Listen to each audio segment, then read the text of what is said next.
fire, strumming along with our favorite lyre. Adventure call, the quest awaits, your destiny's in the hands of the fates. But never fear, we're all friends here, we'll have your back when danger's near. Come with us through the pages as we unravel a tale for the ages into the Percy-Verse.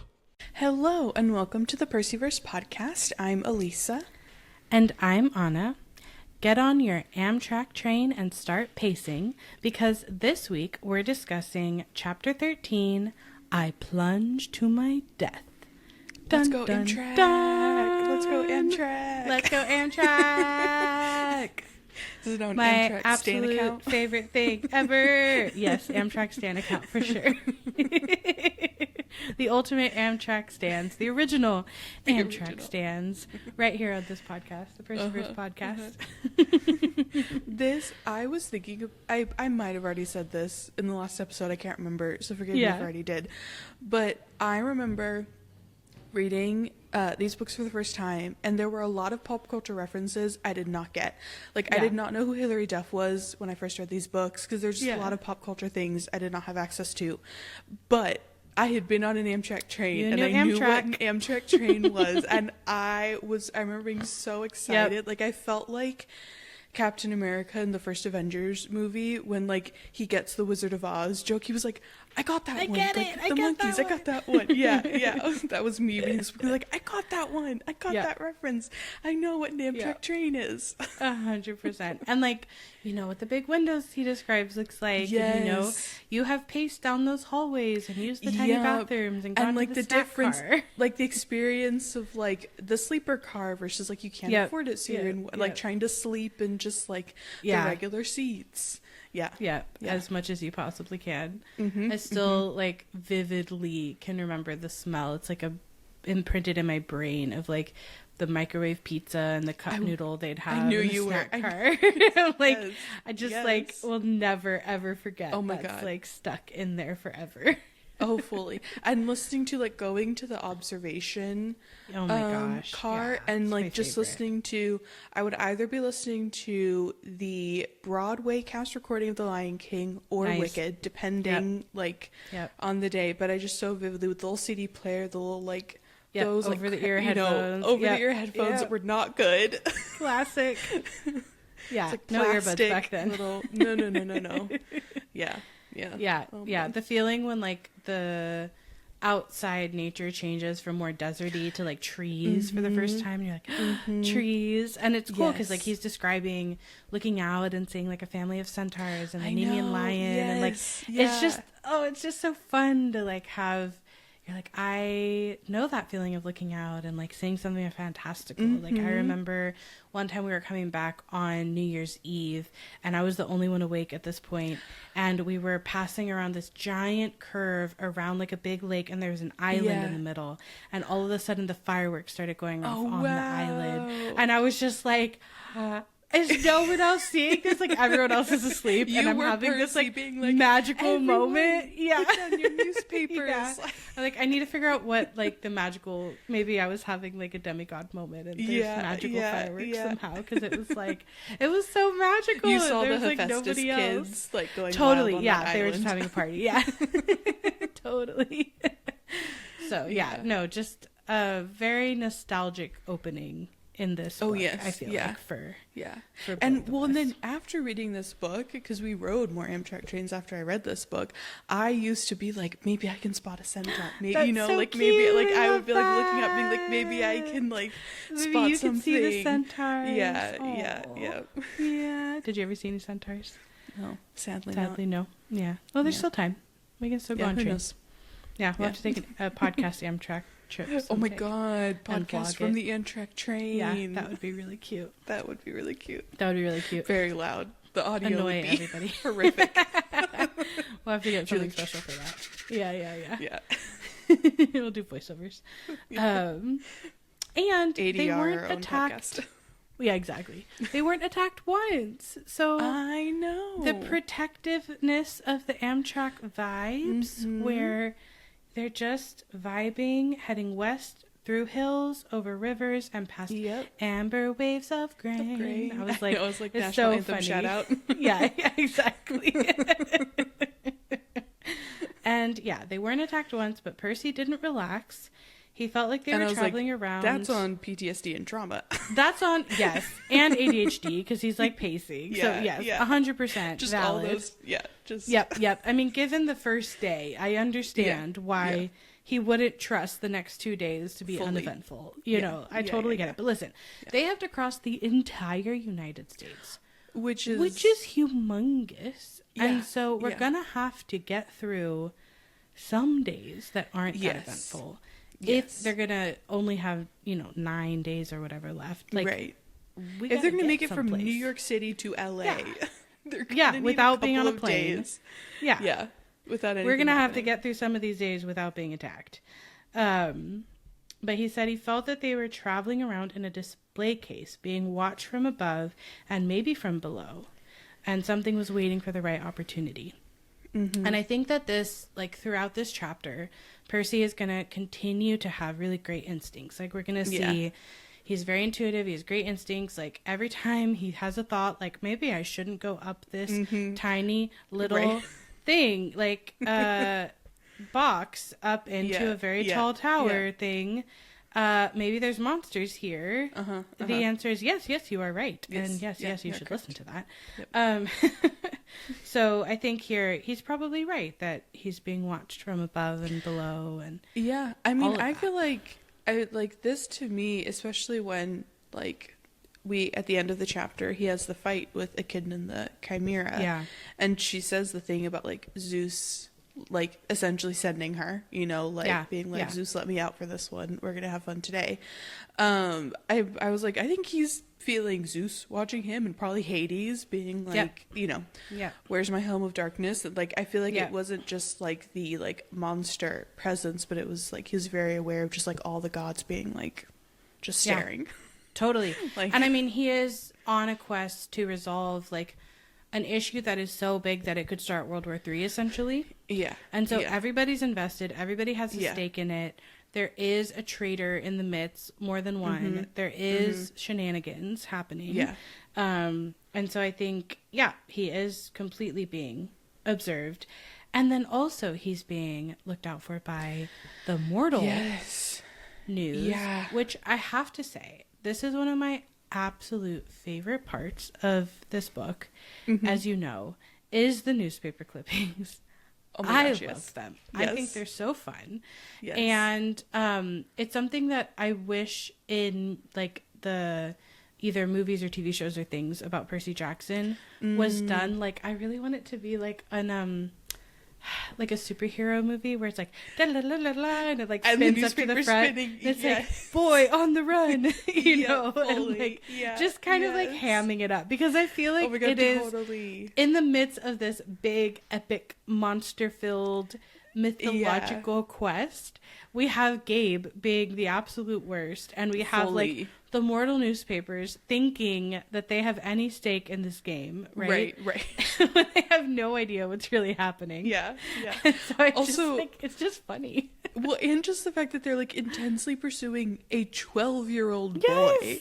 It's comical. Calm down, people. The greatest threat to our nation is a 12-year-old boy. With maybe a lacrosse stick in his hand in this picture. We're not sure. It's not even at the end where it looks like he has a gun with Aries. Yeah, exactly. Right. He might be with 2 other 12-years.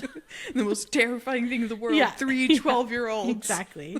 It was simpler times in the earlier 2000s. Come on. So anyway, I do like this. I think it's fun to kind of bring in sort of the mortal reality that's happening, and getting also to see what they're seeing through the mist, because we don't have a way to see that through Percy, Annabeth, or Grover's eyes. It's kind of a cool way to bring in that perspective. But we get the front pages of several East Coast newspapers, and the Trenton Register News shows a photo taken by a tourist as Percy got off the Greyhound bus. He had a wild look in his eyes, and his sword was a metallic blur that might have been a baseball bat or a lacrosse stick. And I'm just scary. Terrifying. Super terrifying. Oh, Yeah. I love that then, like, we get, I mean, like you're saying, like, we get the full caption to the picture, and it just, like, this might sound so silly to say, but it feels like an in-world thing. Like, I know we're fully reading a book, so we are in-world in the fact that we are reading a book, but it feels just like another layer of, like, really, for me as the reader, feeling so much more like I am genuinely in the world. Totally. To get a piece of this, like, here's the caption, or like we got the article, like here's the article that the reporter wrote. Like, it just makes it all feel so much more real, and like I'm a part of it there, like experiencing it live along with Percy. Yeah, it like completely fleshes it out. And I've talked about my dream of making a Percy Jackson themed subscription box here before, and I feel like newspaper clippings would be a really fun paper element where we like recreate these things or like make up ones for other times. Like, should I read it? Should I read the excerpt? Go ahead. Take it away. Do it. Okay. 12-year-old Percy Jackson, wanted for questioning in the Long Island disappearance of his mother 2 weeks ago, is shown here fleeing from the bus where he accosted several elderly female passengers. The bus exploded on an East New Jersey roadside shortly after Jackson fled the scene. Based on eyewitness accounts, police believe the boy may be traveling with 2 teenage accomplices. His stepfather, Gabe Ugliano, has offered a cash reward for information leading to his capture. His capture, like he's a fugitive of the law, like he's some like terrible thing. What's funny too is they're like 12. After he left the bus exploded. I know, but he wasn't there when it happened. It's very much like must be him. They're doing correlation is causation. Yes, because exactly. Also they say like several elderly female passengers. Like, did no one ask where the grandmas went after the bus? Right. No one. I would be like, objection, Your Honor, objection. Circumstantial or something. I'm not a lawyer. Fully, yeah. But Gabe is just like having the best time, I think. Making Percy out to be this, terrible person, offering a cash reward, which I'm like, we know he's a super tightwad, so like, oh yeah, he's doing it, I think, No, he's not going to be paying his, that. like, and moment he's just doing in it the to sun. mess with Percy. Yeah, exactly. Well, and like he wants the limelight of like finally, like here's my moment. He wants to be interviewed. Yeah. So, I just wrote a big after it because I was like, this is dumb. And I just wrote boo annoying. Gabe. Yeah, boo Gabe. Yeah, 100%. 100%. And Annabeth thinks that mortal police could never find them. But she's not sounding so sure. I think that's interesting too. I don't know. I'm like, how does that work? If that's true. Yeah, exactly. Because it feels like that should be part of their demigod, like both worlds can hurt them. That like, right. Yes, true. Mortal police can chase them down just as easily as like a monster Very can. True. And like, yeah. I think she might more be thinking back to her days on the run, and that she knows a lot of strategies for evasion for mortal and non-mortal threats. Yeah. But yeah, she's sounding hesitant too, and I don't know that she's ever had like a bullseye on her back quite like Percy does right now, which is a little different than just generally being on the run. Right. Without, because I doubt her telling and Luke were showing up in like newspapers, why would they be? Right. Like 3 kids on the run. Like she probably was just used to, like you were saying, just evading, like people being aware of the fact that they were 3 kids, like trying to just kind of like make it on their own. Right.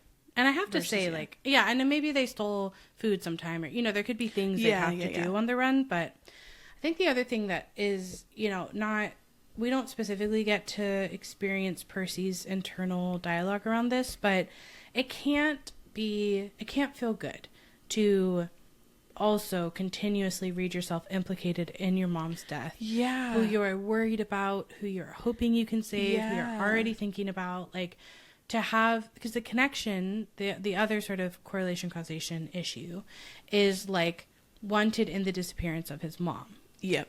And I think like bringing that up alongside Gabe's name, who is like his abuser, alongside, the events that were really harrowing for him, where he's actually the one being attacked, not doing the attacking with the Furies. And so that's all just like, that must be really hard to read.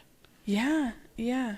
And just, bring up so much for him, and just, we'd probably, like, I don't know, I could imagine I'd want to, like, get on the mic and be like, literally, no, it's not me, it's not my fault, you're coming after the wrong person. Like, totally. But he can't, like, for the success of the quest, but also just in general for his, like, future safety, he can't, he needs to be the opposite of public facing. And, like, he can't actually explain anything because he hasn't found his mom yet.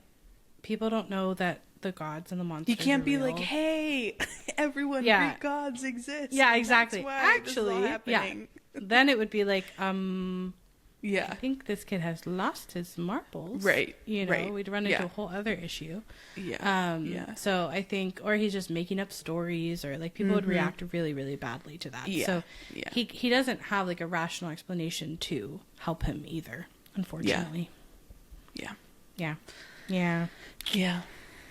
So then this is where we get the pacing the train / looking out the window and seeing the centaurs.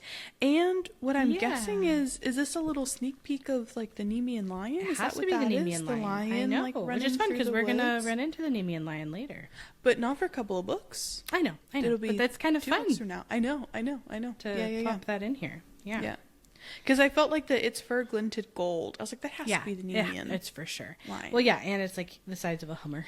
Yes. So, yeah. Ooh, that's a big lion. Terrifying. I love that the little boy centaur who was the size of a second grader on a pony caught his eye and waved. I think that's so sweet and adorable. I know. I think that's so cute. I want to be friends with the little like tiny centaur who's like waving. Like, that's such a vibe. Just like, hi. Yeah, exactly. It's like when people are on boats that they wave at you. And hi. Or in general, I feel like it was always like, I feel like in elementary school, that was when it was the time where if you were like on the school bus going on a field trip and you were to stop later, you'd be like, hi, and see who you could get to wave back. Totally. It feels like this little centaur kid is at that perfect age of being like, who can I get to wave back at me while I'm running? So cute. Yeah, how many demigods are on that train? Yeah. Here's my curiosity. So we overall are introduced to 2 types of centaurs. There's Chiron, who is like super formal, super knowledgeable in training and stuff like that. And then there's the party ponies, who are like super rambunctious and wild. And this seems like neither.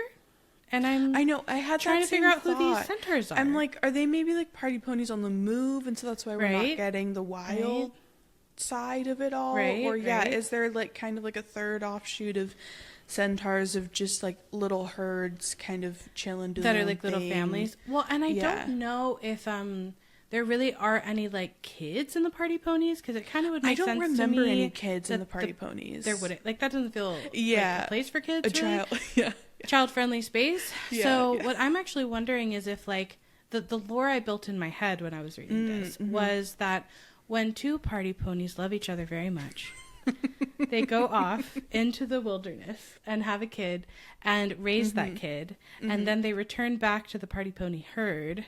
Sure. Once that kid is old enough to either be on their own or like come and be a part of it. Be a party pony themselves. Yeah. Exactly. Yeah. So that's my theory. Sure. Yeah. Well, and maybe they make little tiny herds of like your party ponies on a break because you went off to go have little baby centaurs, you know, and they can all like hang and chill and maybe still have a little bit of fun, you know. Well, you have to start learning the party pony ways at a young age, I imagine. And then everyone kind of, you don't become too serious over time. Goes back to Florida.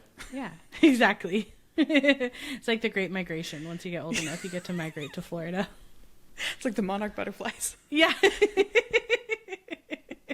Except theirs is to Florida. Except theirs is to Florida to go party. Yeah. So that's my theory. Okay. Yeah. Love that. Great. Yeah. So like, what are they doing there? Yeah. In the middle of the U.S. too. They're in the wrong place. I know. So yeah. I think that must be. Mm-hmm. And then the Nemean lion. I could have sworn it was a lion, except that lions don't live wild in America. Right. And I was like, great facts. Percy's got all the facts. He's got the Greek facts and the Roman facts. Yes, he's like, I went to school. America animal facts. That one line of the national anthem. Right. Yeah. He's just dropping facts all over the place. And we learned that the reward money for returning Gladiola the poodle, which is still a great name for a poodle, had only been enough to purchase tickets as far as Denver. Yes, which is pretty far. It is pretty far. Given where they were coming from, that gets them across. Like, these would days have it would be gotten a lot them more than across that. a lot of the United States. Yeah, like half or more. Yeah. Pretty far. Yeah.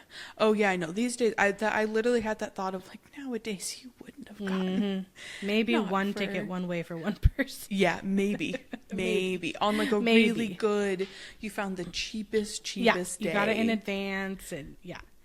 Because like if you're going between places on the East Coast, right, you're going to be able to find cheap tickets and stuff because there's so many lines and stuff. But once you try to start going farther, once you're trying to traverse it's states. Wild. Yes, exactly. So that is making me think, because the Gilded Age season 3 just came out, and there's a lot about creating a railroad all the way across the country to California. So it is kind of fun that like this is doing that dream, making it George Russell's happen, dream, his dream to bully people into. But so it's kind of fun that they're going along that same kind of path. I just want to shout out the use of the word birth. Absolutely. Just love that. Berths. Yeah, BERTH. Because that is literally like a berth is either like a place for a ship to dock or a literal like sleeper car. And so I just love that incredibly specific use of a word that literally like we couldn't get berths in the sleeper car. Yeah. It's I so feel like accurate. The average 8-year-old in the 2000s would have had to look that word up. Yeah. But it is giving me White Christmas getting on the train as it's starting vibes. Snow. Yeah. Snow. Yeah. No, fully. But anyways, I just shout out the use of that word. Love it. I appreciate that. Such a specific word. Yeah. Yeah. It's great. That's funny. DJ having a word that you don't hear used really. You do love a word that is uncommon. I do love just incredibly specific and not used. That is your very favorite. Frequently. Anytime I write a word like that in a poem or a song, I know you're going to be like, I love the use of this word. Every time. Yes. Yeah. But yes, because they couldn't get berths in the sleeper car. They had to just doze in their seats, and his neck got stiff, and he was trying not to drool. And this is where I was like, relatable. I've been there. Yeah. Trying to actually sleep in those seats. That's part. That's true. 2 nights. And I was like in elementary school. I wasn't even like a full adult. Yeah. With like long enough legs. 12, but still. You're not your full height yet to be dealing with like I could still stretch out. I remember that at least. Yeah. Like my legs weren't so long that I was like having to like scrunch my knees up or something. Yeah. So no, that's tricky. And your neck will definitely get stiff. Oh yeah, for sure. And Grover's just there snoring and bleeding and waking Percy up Conked the out. whole time. And then he shuffles around and his fake foot falls off. Which fake foot falls off 5 times fast. Oh yeah. And Annabeth and Percy have to run and stick it back on before anybody else notices. Grover's like, I can not sleep only is it anywhere. an uncomfortable place to sleep, but you're also having to deal with fake foot emergencies here and there. Yeah. But then we get into our first real long like Annabeth Percy conversation. Yes. Like it goes on for multiple pages. We really get into some stuff. And it starts with Annabeth asking Percy who wants your help because he was just asleep and he was mumbling, "I won't help you." Love that he's like, I won't help you. No, I won't. Right. Like he's just like, help me. And he's like, I won't help you. No, I won't do it. I won't do it. I won't help you. But we find out, so he's had his second dream about Kronos. We don't get like a description of it or anything. We don't experience it with Percy. But he does say that he dreamed about the evil voice from the pit. And he's kind of unsure. He doesn't really want to say anything, but it kind of basically freaks him out enough that he's like, I love that he tells her. I love that they're at a place where like he's willing to tell her, he's willing to trust her with that. Yeah. And that he's open enough to like not keep something like that a secret. Because I feel like in other stories, like that would be a point of tension where you would keep something too long and something would happen and then it would like, why didn't you tell me sooner? So this is just like a nice moment between them, I feel like. Yeah, for sure. And I love, it says, Annabeth was quiet for a long time, and then she says, that doesn't sound like Hades. He always appears on a black throne, and he never laughs. And first of all, I love all these moments where we really get to see, like, Annabeth being this, like, encyclopedia, essentially, of information, you know, where she's like, that doesn't sound like how he appears. But then the other thing that just cracked me up was I was like, okay, so the gods have just these like set ways. They've all got these presets. Hades is like, I'm on a black throne and I don't laugh. That's how I show up in people's dreams. Like, in the Mythomagic card, it like says that. I'm like, how are these gods just like, what? Did they have a meeting and be like, I'm doing the black throne thing. What are you doing? What are you doing? We can't like deviate from that. We all like, these are our set ways. I'm down with the dead people dreams. And there's nothing funny at all about that ever. Right. And never will be. Never. I've never heard of morbid humor in my life. Never. Not a thing. Never heard of dark comedy. Never heard of... No, nothing. No, just not having it. Just not a thing I do. Yeah. But I think, I think it's great. And I also think it's such a good use of, like, critical thinking. Because from the beginning, like, Chiron is so set in his, you know, theory. And Annabeth has, like, a similar theory. And I think, like... What I appreciate, sometimes somebody can be really intelligent and knowledgeable, and that doesn't mean that they're willing to question their own assumptions. Yeah. And she does often have, like, I think her fatal flaw is something about, like, thinking she can do everything, which could also mean thinking you're always right, if you're always the best person, right? And so I appreciate when we see moments where she's questioning her own assumptions, and she's not thinking that just because she thought it must be right. Right. She's wait a minute, like, this doesn't quite makes sense, you know. Who you're seeing doesn't sound like Hades. And you know, she even talks about the idea of like what are they looking for then, right? If he has the lightning bolt, then why would he be looking for something, you know? And so it's nice, it's refreshing to kind of see that in a character who has the quality of being intelligent and knowledgeable, that she's willing to question her own assumptions. Yeah, absolutely. And at the same time, the other thing that I was thinking in this whole section, because they kind of have this back and forth, Percy is still very much believing that it must be Hades, because he's like, he offered to, for my mother in trade, like who else could do that? And I do think that they, like, Chiron, I think, did a bit of a disservice to them being so like I am right about this when he sent them off, like not presenting it as like, hey, my best guess, my best shot in the dark, given that I don't actually know, is like, and especially after, you know, is Hades, and then the Oracle said to go west, so I'm thinking you should probably go to LA, like that's what's making the most sense to me, but I don't know for sure. Like, I think then maybe the kids, because like Annabeth is already questioning it from the moment she hears the Furies ask where is it. She already picks up on like things are not adding up here, and I think they would have drawn a different conclusion faster had their like primary mentor figure not been like, it's Hades, this is for sure, I know it to be true. Essentially.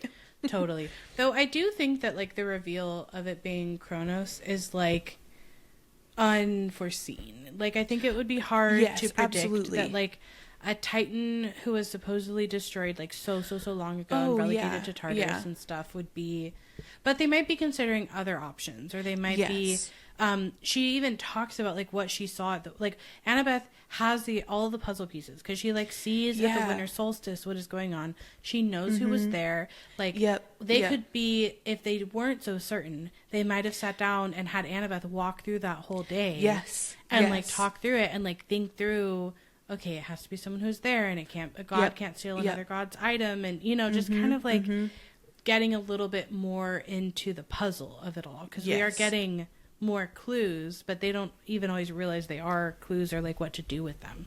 Yeah, absolutely. Because even like sitting down and being like, okay, which gods were in attendance and which demigods were in attendance? Because a god would have had to have convinced a demigod to steal the item. Okay, let's go through the demigods. Grover and Annabeth, you know them all really well, you know. Exactly. Like, figure out who do we think. And I don't think Annabeth probably would have considered Luke as an option for doing it because of her tie and connection to him. For sure. So I think that still would have like gotten in the way of her being able to like I think fully use her Clarice would be a critical bigger red about herring. it. Absolutely, yes. You know, fully. But that might lead us to Ares, and Ares is involved, right? So like, there's interesting things with going down that path. Yeah. So it is. Yeah. It's. I'm curious what they could have come up with if they had not been so convinced and Chiron hadn't been so sure that he was right. But Percy has a good point here. He says that the voice offered his mother in trade, and who else could do that? And that's a good question, right? Because as far as they know, that's the person who's in the underworld or the god who's in the underworld who has the most authority. And Annabeth says, I guess if he meant help me rise from the underworld, if he wants war with the Olympians, but why ask you to bring him the Master Bolt if he already has it? And I was like, right, exactly. Yeah. That's the question. Like, we need to be asking ourselves. This is where, like, that question of who else could do that combined with, like, why would he ask you to bring in something if he already has it? Yes. Like, I think with Annabeth's encyclopedic knowledge of everything, that question of who else could do that, like who else has the ability, there would be more players on the board in their mind. Absolutely. I think. Yes. You know, even if they weren't right, even if Kronos was never even one of them, because I agree, it totally would make sense that they wouldn't think of him, that there would at least be other candidates. Gods. Yeah, candidates on the board for, Well, and last time, we were talking about that pushpin board where they're doing the red string and stuff. So you know, that's literally what Annabeth is doing right now, is like picturing that board where she has her strings that she has already started. And I do think that she would have more easily, readily, sooner started to put more suspects on that board for sure.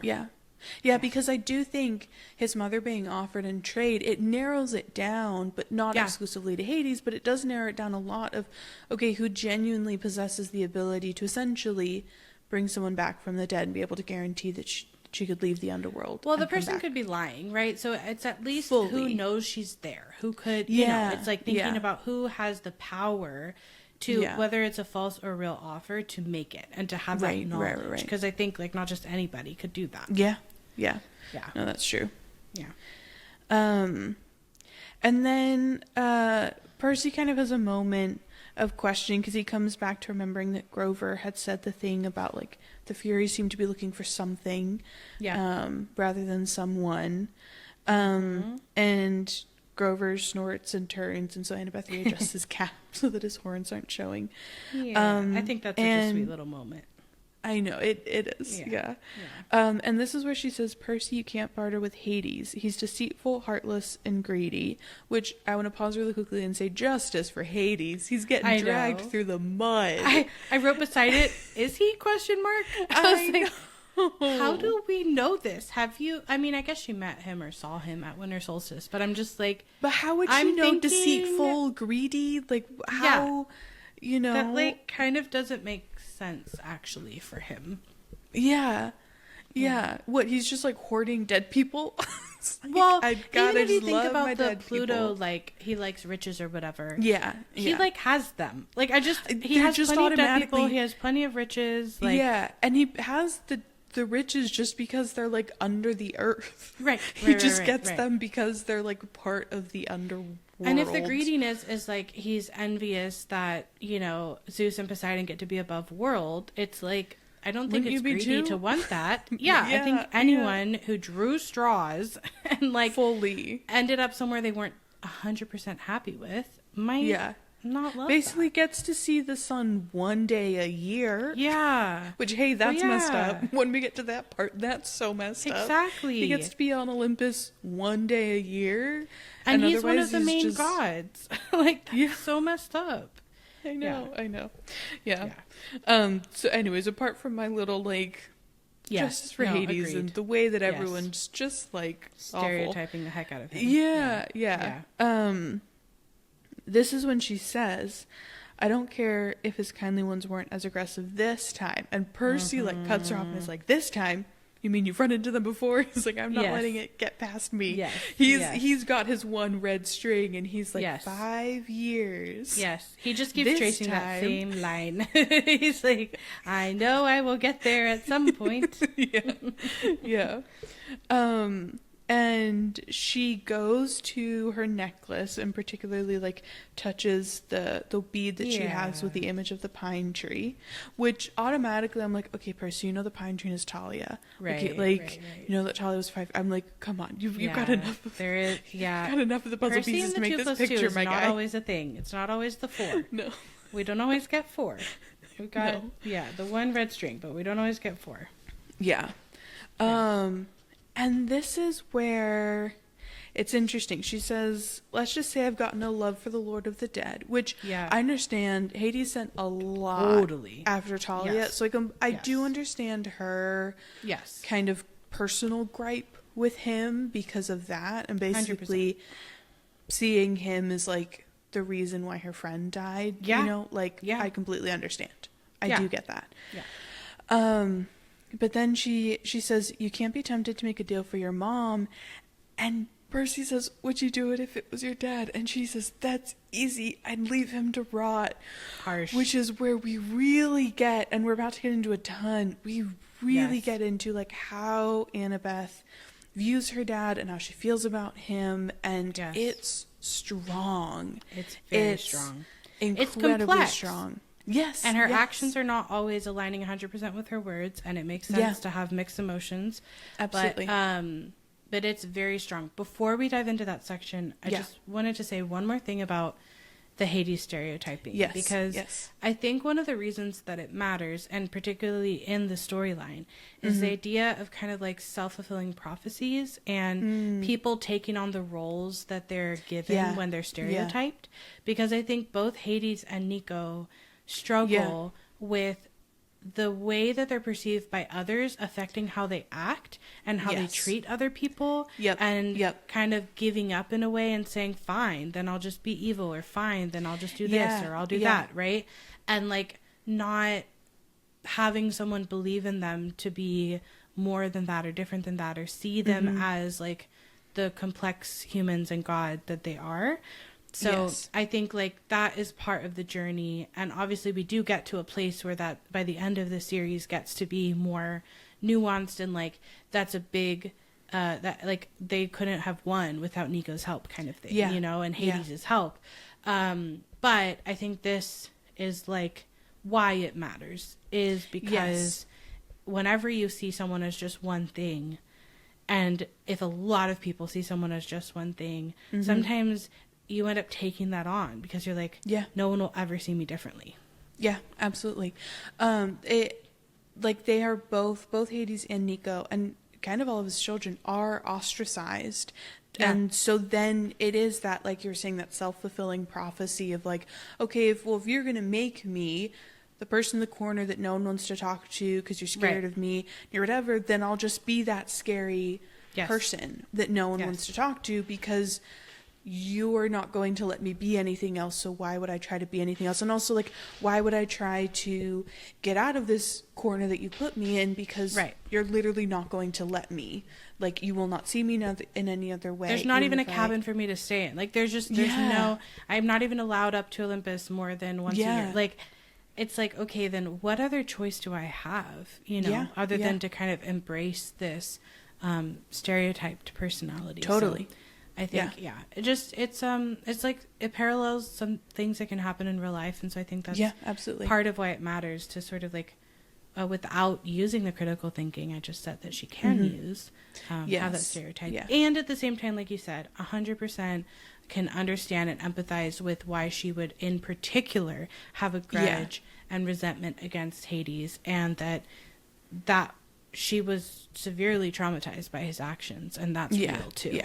Yes, like, I understand Annabeth specifically in her own right and where her feelings are coming from. And I also think there are feelings that are, like, built upon that essentially like stereotype and caricature that like Hades is portrayed, and then has that kind of self-fulfilling prophecy and acts like that. Well, because it's like, it's not here, Annabeth isn't the problem, right? Like, she's just she's part of a bigger issue. Like, what she didn't come up with those stereotypes on her own, right? That's not what stereotypes are. And so, like, she's pulling from a millennial-long legacy of, you know, stereotyping Hades and, like, all the things. And so that is obviously where the problem lies. Yeah. And I was just thinking, because I think you've brought up in earlier episodes that, like, this fear of Hades and what he's made out to be, like, comes from, like, a human fear of death. And I think it's so interesting in this Greek mythology world where they actually know what happens after you die. And they can literally, like, go and visit and see. They and it's not all bad. Yeah, and it's not all bad, and they know that. And the heroes even know that, like, they're not going to go to the bad place. They're actually going to go to the good place. The TV show. Like, they're going to go to the fields of Elysium, or what's the Isle? I can't remember. The Isle. Yes. I was thinking of the fields of. Like, they're actually going to go to the great place and party with, like, all the other heroes and, like, actually have a nice afterlife. It's so funny to me that they still can't escape then the, like, but death is this horrifying, and Hades is the embodiment of that, and so it's all scary and skulls and creepy, death and all bad. We don't like it, you know, even though they literally have the answer to what happens. Totally. That's a really good point. Yeah. They just like still can't escape it. Nope. That's really true. It's like the power of that human fear that it can like, and even maybe for demigods, like, they have the mortal fear and the immortal fears all sort of subjected to them, like we've talked about, like they're trapped in both of it. But you would just think that, especially like other gods, like, wouldn't have any reason to have that connotation. Right. They're not even meant to die. Like, I know. What the heck? So I agree. I think it is kind of interesting, and maybe there's something to that like, you can have a fear even after you, like, know all the facts that should alleviate that fear. Yeah. Like, I mean, so much of the time. That's anxiety. Like, I was about to say, like, I think it's just sort of another, brain, like, so everybody needs therapy. Yeah, because it's very relatable, too, I will say. Like, I have experienced, like, an emotion even after, like, I don't have a reason to be afraid anymore. I don't have a reason to be anxious about something or whatever. Like, it has already passed, or I know a truth about something or whatever. It's like, I can still feel fear. I can still feel anxious. Oh, absolutely. I can still feel sad, or I can still feel, you know, and so it's like, if you don't process an experience or a way that you've thought about something before, it is really hard to change your mind about it or change how you feel. So, that's fair. So, anyway, to another trauma. Yes. That needs some therapy. Oh my gosh, I know, truly. Annabeth, we're about to get into, she has, like, multiple paragraphs. Yep. She really gets into, because after she says, that's easy, I'd leave him to rot, Percy goes, you're not serious. Because I don't think Percy really quite yet can kind of fathom fully, like, what it Sally is to have too great. Such, I mean, he would leave Gabe to rot, but I think he can't fathom, like, the biological parent that you know, like, you know, like his Sally. I don't think he can. I think he can fathom step parents. I think he can probably fathom, like, even the like, he had empathy for the rich kids and, you know, their parents who weren't, you know, but I also think her saying I'd leave him to rot, I think for Percy, I think it honestly also probably touches his, like, he's got the, like, no man left behind mentality, you know, that I think it probably is this combination of, like, his mom is so great that he can't fully, I don't think, necessarily comprehend, like, having such a scarred relationship with, like, your biological parent who, like, was around and raised you, combined with, he's like, but you don't leave anyone behind. He's like, it doesn't even matter if they were, like, good or bad or whatever. He's like, you save everybody. He's like, that just doesn't align with his values. For sure. That's a good point. And she gets very serious. Yes. She wore the same expression she'd worn in the woods at camp the moment she drew her sword against the hellhound. Which I love that description. Which I kind of love, because it also says, like, her eyes fixed on him, and then she got that expression, and it kind of felt like she was about to, like, pull out her verbal sword. Totally. And be like, I'm about to emotionally cut you with my truth, like what my experience is, because I can tell right now that you are not understanding this, and I need you to understand it quick. Yeah. I need you to get it now. Get with the program, Percy. Yeah. And so she says, my dad's resented me since the day I was born, Percy. He never wanted a baby. When he got me, he asked Athena to take me back and raise me on Olympus because he was too busy with his work. She wasn't happy about that. She told him heroes had to be raised by their mortal parent. That's rough. Which that is so rough. One, like, that she knows that. I know. I'm like, who told her that? Did Athena tell her that? Did her dad tell her that? I'm like, how did she know that? Two, I was like, this is just men not... I'm like, there are consequences to your actions. You are never thinking about what happens when you hook up with someone. Yep. And then he's you like, don't have can to you think just about take that. her? Right, I know. Like, I'm a goddess. Like, what are you talking about? Yeah. He's like, I've just, my professor, being a professor just takes up so much of my time. Yeah. She's like, I literally am a goddess on Mount Olympus. Like, excuse me? What are you not getting? Yeah. I don't remember if we ever find out how Annabeth knows that information. I don't think But we do. it's just so messed up that she knows that. Agreed. Like, she should not know that. That is so messed up that she knows that. She's 12, and she means that she found that out before she ran away from home. Before she was 7. Before she was 7, she knew that. And probably earlier that her than dad said, return to sender. Yep. Absolutely wild. Yes. And then she goes on to say, because Percy's kind of hung up on the, like, I guess you weren't born in a hospital. He's a little bit like, huh? How does that work? And she says, I appeared on my father's doorstep in a golden cradle, carried down from Olympus by Zephyr the west wind. You think my dad would remember that? That's such a romantic statement. It's also very... It's like the crane came and dropped the baby, you know? Well, yes, stork, it's fully... it's like the stork. Yeah, the stork. The stork came. Very Dumbo. Like, the stork just came and dropped the baby. Fully, yes. But I just, it's such a, you're picturing, like, I don't know. Oh, yeah. This animated, it's straight out bright, of, like, colorful, a Disney, like, movie version of, like, it's just, Greek so mythology. Beautiful. Yeah. No, fully. Yeah. Fully. Yeah. And she says, you'd think my dad would remember that as a miracle, right? Like, maybe he'd take some digital photos or something. But he always talked about my arrival as if it were the most inconvenient thing that ever happened to him. When I catch you. This is what makes this... I get so angry reading this on her behalf. Because totally. I'm just like, when I get you, Mr. Chase. When I see you. Well, it's the next part that really, really makes me angry. Oh my God, too. I know. Yes. Because she goes on to say... when I was 5, he got married and totally forgot about Athena. He got a, quote, regular mortal wife and had 2, quote, regular mortal kids and tried to pretend I didn't exist.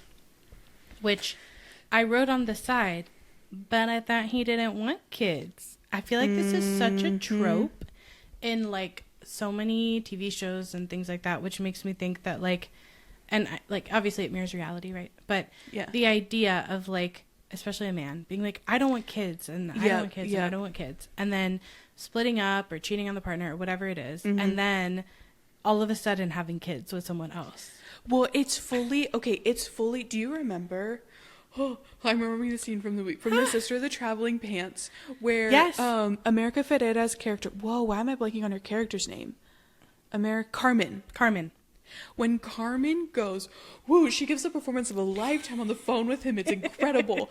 But she goes to him in that summer and watches him be the most attentive, present dad to his two white kids, and see him be the dad that he was never to her. Yeah. So, of course, she's fierce, throws a rock through the window, and, like, throw another one and another one. Like, but when she's back home with her mom, has this incredible scene on the phone where she just, like, she's crying and she's telling him basically to his face, like, you were never there for me. You were never a dad to me. You went off and you got your perfect family, your perfect white picket fence family with your perfect white family, and you went to their games and you went to their everything, and, like, I could barely get a phone call from you. I could barely get anything from you, any, like, acknowledgement that, like, me and mom existed and were just as important to you as this other family. And this makes me think of that so that's much. Such a great parallel. Yes. And it's like Annabeth's rage is so valid, and you know, the way that she looks the same as attacking a hellhound, it's like she probably wants to throw some rocks, you know, and, like, also she was so young, she was so young when all this is happening, and, like, and just, like, how much you have to, like for her to by 7 have these thoughts and feelings of, like, my dad is trying to pretend I don't exist.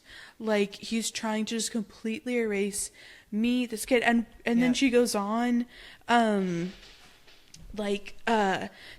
say, like, a little later that, like, his wife, her stepmom, treated me like a freak. She wouldn't let me play with her children. My dad went along with her. Whenever something dangerous happened, something with monsters, they would both look at me resentfully. Like, how dare you put our family at risk? Like, it is just so clear, like, everything that they have to be doing, like, you have to do a lot to make a kid not feel loved, you know, like, to the point by 7 you're like, my dad doesn't love me and he doesn't want me around, and I need to, like, run away, and I need to run away. No reason to stay here, because like, I can understand a mortal parent fearing monsters. I can understand a mortal parent of mortal kids being afraid of their mortal kids encountering monsters. Like, there's some valid underlying fears and concerns that are happening here. But there's a difference between, like, there are valid concerns happening here, and that's going to make me treat you like you are less than, and you're undeserving, and we resent you. We don't even want you here. And well, we didn't want you. I didn't want you in the first place. I mean, that feeling. Much oh my gosh, that. Yeah. Well, and that they never, you know, because, like, no parent is perfect. So, like, a parent is, you know, when you're, like, at the end of the rope and you, like, like, you, like, God, I just, like, raised my voice at my kid, and I didn't, like, and you go back and, like, I'm sorry, I shouldn't have done that. Like, you know, like, the fact that they never, even in maybe those moments where they had, like, that big spike of fear and maybe felt that resentment of, like, oh, we wouldn't be in this danger if you weren't a demigod. The fact that they never come back around and go, hey, I'm so sorry. Like, I shouldn't have done that. You know, it's not your fault. Like, it's exactly. Like, your it's not. existence, like, it's not your fault. It's, hey, by the way, Dad, maybe don't hook up with a freaking goddess. Like, hey, maybe don't if you're do not that. ready for the consequences you're not ready, of that. yes, for the reality of raising a demigod child, hey, maybe don't do that. Just throwing that 100%. Out there. 100%. I'm ranting about Mr. Chase right now, and also, like, it is important to represent the full spectrum of the types of parents kids might have, because, like, it is important as a child when you can relate and see, and again, get the messaging, because Annabeth is making it clear, like, it was not okay. It was not okay for me to feel this way. It is not okay that, like, that was my reality, and it's just really important to have that representation. So while I might be railing on him, I'm not saying that, like, he should have, like, the book should be different and he should be some perfect parent. Well, and I think it makes sense, like, Rick Riordan was, like, a teacher, right? And so I think, like, that's part of why we get such diversity of representation of parents too, because teachers end up kind of, like, being social workers without the social work training. Yeah, absolutely. A lot of the time, kind of like lawyers, like, sometimes do too, when they're in, especially, like, the nonprofit world. And you encounter like so many kids who've experienced a lot of hardships and a lot of challenges, and you would encounter so many different kinds of parents. Yeah. And I think like in some ways a teacher is like a perfect person to write these stories that would represent diversity in parenting and in kids' experiences in an authentic way that centers like the kids' emotions. Yeah. Because through these paragraphs, whereas at the beginning you might have thought I'd leave him to rot was like an extreme statement, or like you don't mean that or whatever. Like by the end of this, you're like, yeah, I get your anger.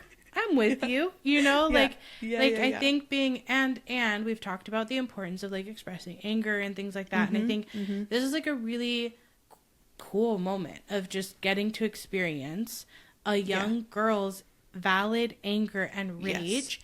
And yes, Percy tries to like positively reframe their way out of it. He's by like, being like, my mom married a really awful guy, and Grover said she did it to protect me, and maybe that's what your dad was thinking. And I'm like, Percy, you sweet kid. I appreciate that you were trying to find a positive spin on this, because it doesn't feel like he's like, I don't think it feels like he's discounting the herd, or you know, he's just like, maybe, I don't know, but like, I'm uncomfortable and I wish it wasn't this bad for you. Because he literally says, I wanted to make Annabeth feel better, but I didn't know how. And then he follows it up by saying like what you just said, that he says. And so I think he really is just at a loss for what to do at all in the situation. And so just kind of goes, my mom did this thing, and so I was with a really bad guy for but there's a reason for my situation. Maybe there's a reason for yours. And it's like, no, there's not always a good reason for parents not treating you well. Like sometimes there's not a good reason. But when you're 12, you're going to want to find one. And that makes a lot of sense. But then this part is interesting where Annabeth keeps kind of messing with her necklace. And now she's pinching the gold college ring. And Percy's realizing that must be her father's. And wondering why she wore it if she hated him so much. And I think that's where we get like the complexity of the emotion, the experience, right? And like attachment theory would tell us that like we are all going to be biologically wired to attach to our caregivers, and that's going to be part of our experience. And so whether, you know, she is like misses him, or whether she had some positive experiences sometime, or whether she totally hates him, like there's going to be a part of her that's going to feel that. And, you know, I do like that later we get, you know, it's never perfect, but we get a little bit of trying and a little reconciliation. And, but that we meet her in this place of anger is really interesting to me as a character, how we represent her, you know? Yes. Yeah. Absolutely. And I think there are, if I remember correctly, I think there are apologies. Like there is I think like, so. I think there's a little accountability, I think. Yeah. Accountability, recognition of like, I messed up. Like I really messed up. That's on me. Like I, you know, I should have done it differently. I should have done it better. And I do like that it's also, if I remember correctly, it feels, it's not an immediate fix either. No, exactly. Like it's a kind of slow, very gradual reconciliation that happens over time. And I think sometimes like she tries and it doesn't work out, and then she tries and it's a little better, and you know, it's like a realistic portrayal of like a really complicated, conflict-ridden family dynamic, trying new things, trying to break old patterns, trying to like find some peace. And so to put us starting in a place of conflict, I think is really compelling, really interesting. And also, of course, like central to Annabeth's whole story, because if she didn't have this really terrible home life as a little kid, she wouldn't have been on the run with Talia and Luke and Grover and had all these experiences. So we're getting some more of those puzzle. And she also, I think, narratively provides this interesting counter to Percy, because Percy had this like, you know, world's best idyllic perfect mom, you know, like can do no wrong, Sally Jackson. And so therefore has a more tense, fraught relationship with the gods. Whereas Annabeth kind of idolizes Athena and sees her as like the only parent that was really there for her, and has this incredibly fraught relationship with her dad on the mortal side. So I do think narratively it's cool as a reader to, in like two of our primary characters that we're following all the time, while the tension is between like the gods and will they take accountability and, you know, all of that kind of stuff. And Kronos is trying to rise by taking them down. I think it is very interesting to have two of our primary characters be on kind of different sides. Different experiences. Well, and Annabeth is providing a counter to like Luke and other people who like have a much different and more resentful opinion of their godly parent.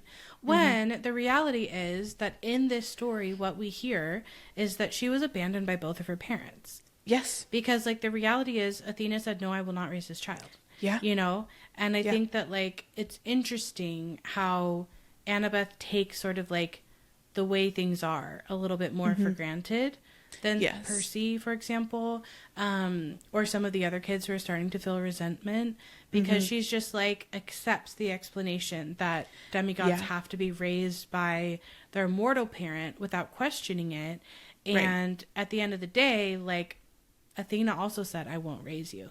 Now she does say like when she's on the run, Athena watched over her, which I thought was kind of interesting. And guided her towards help. I'm like curious. I wish it'd be really interesting to read the account of like the three of them. Oh my gosh. Because like, I bet it would be.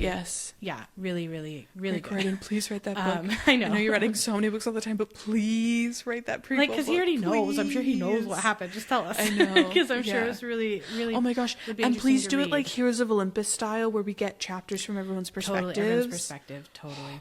I agree. Official request.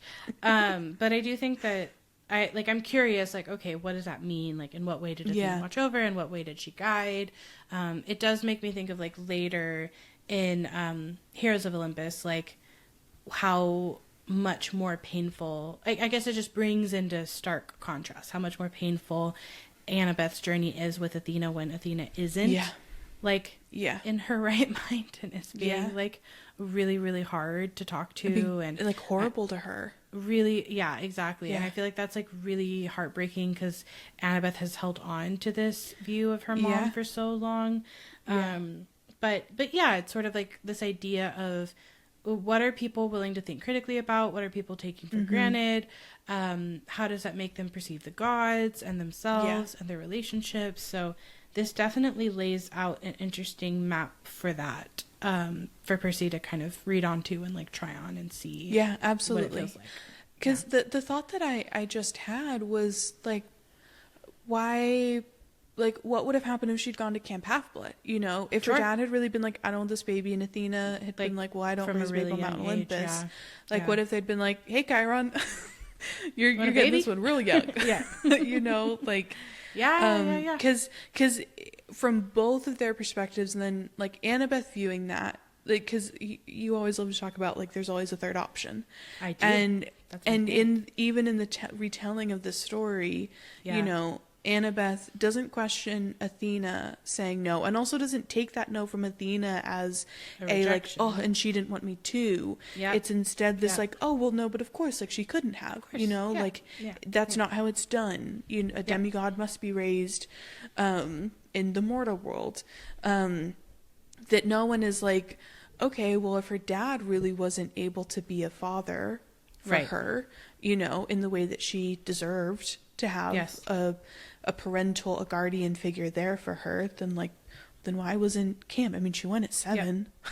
She was already incredibly young, you know, like Chiron would have been much kinder to her and much more present, I think, for her. Well, and like there would have been like nymphs and all kinds of people who I'm sure would have like helped raise her. So that's a really good point. Always look for the third option.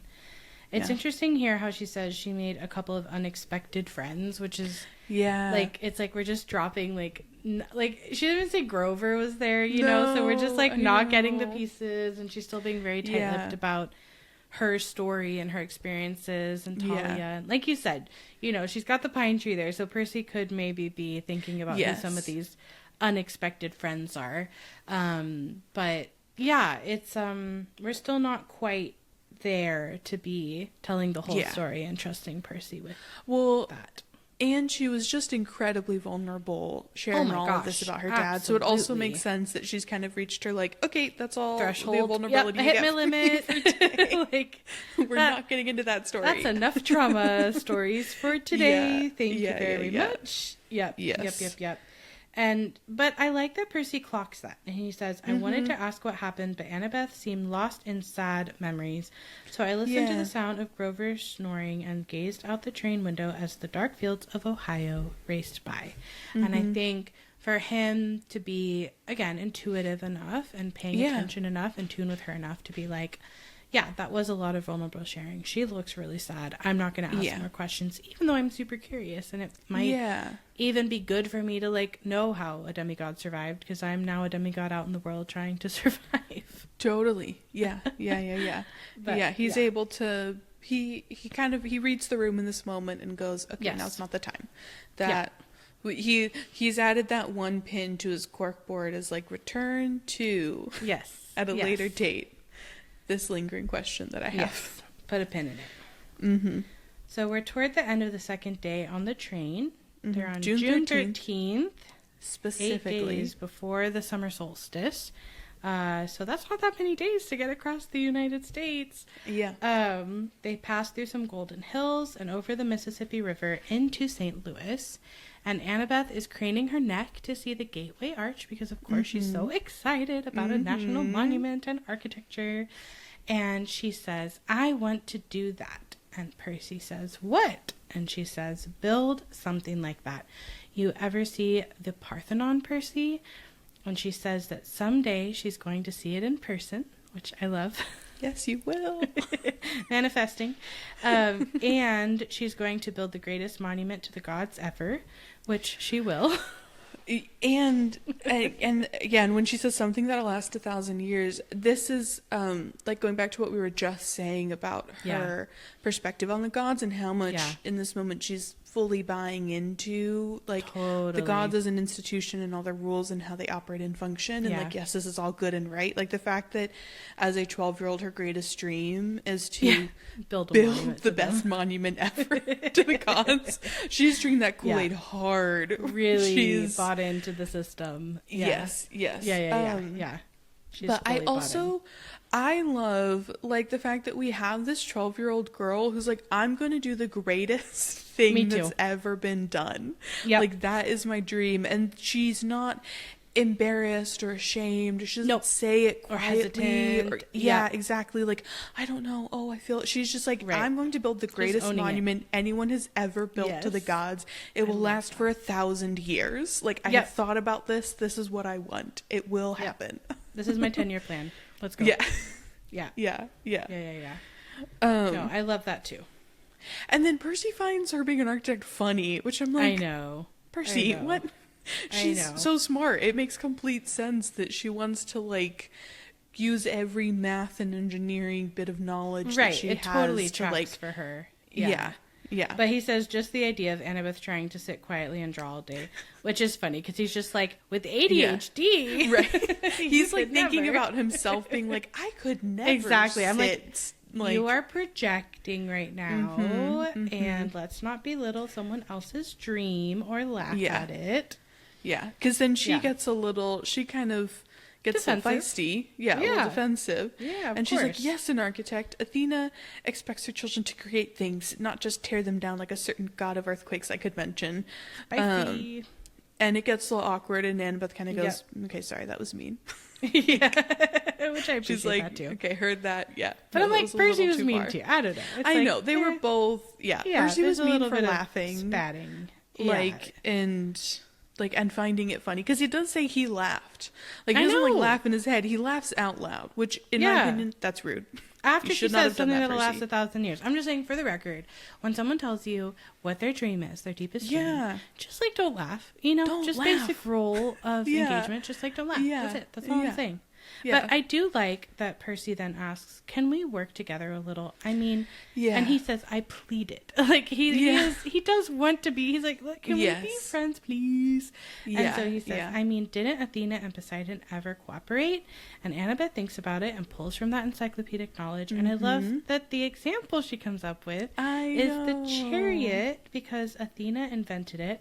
But Poseidon created the horses out of the crest of waves, so they had to work together to make it complete. That's such a beautiful metaphor. It's so cutie. Yeah.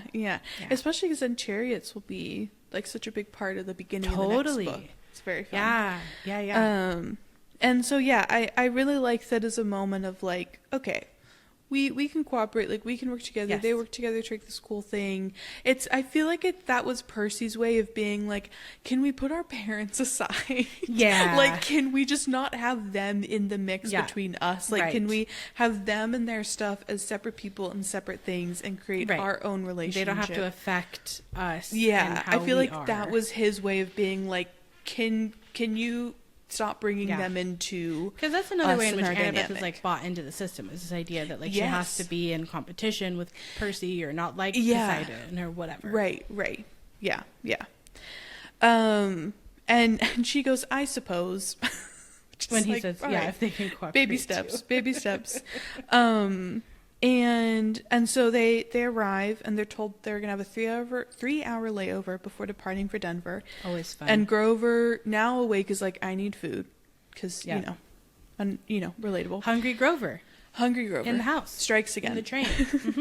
As he does. And Annabeth, determined to basically see everything that's on her bucket list of sites to see, which I love. While we're here, like, all right, we're going sightseeing. I want to see the Gateway Arch. It might be my only chance to ride to the top of it, because there is an element of truth in, like, she doesn't, as of right now, she doesn't think for the rest of her life. She's never left camp since she got there. Well, yeah, and based on the current rules, which she buys into, like, she doesn't believe that she will really be able to leave camp unless there's a quest. Right. And so she really, it makes sense that she's like, this literally might be my only time to see it. We gotta go now. Yeah. And Grover's just like, as long as there's a snack bar without monsters. And Percy's, good luck with that. Yeah. And Percy, again, with the, like, no man left behind, he's like, well, we can't let her go alone. We can't let her go by herself. Everyone's got to go. But he also says, I wanted to say no. And there's several moments where Percy has the right instinct about the situation. And the very first one is when he wants to say no to going, and he doesn't say no to going. That's the first one. Yeah. So we cut to the arch, and Percy's kind of, like, bored through the museum.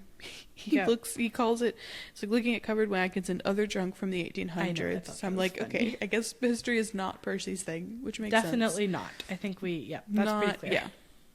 But Annabeth is, like, telling them all these fun facts about how they built it, and Grover's passing him jelly beans. So he's like, all right, this is fine. All right, he's got enough like good inputs. I do love that, like, even though he's not initially interested in this stuff, that Annabeth makes it interesting, because he says that it's her interesting facts and Grover's jelly beans that are making it okay. Yes. And that's just a cutie thing about their relationship, even that he, I don't know, that he likes that he finds what she's saying interesting, even though he doesn't find the topic interesting without her being a part of it. I think that's really sweet.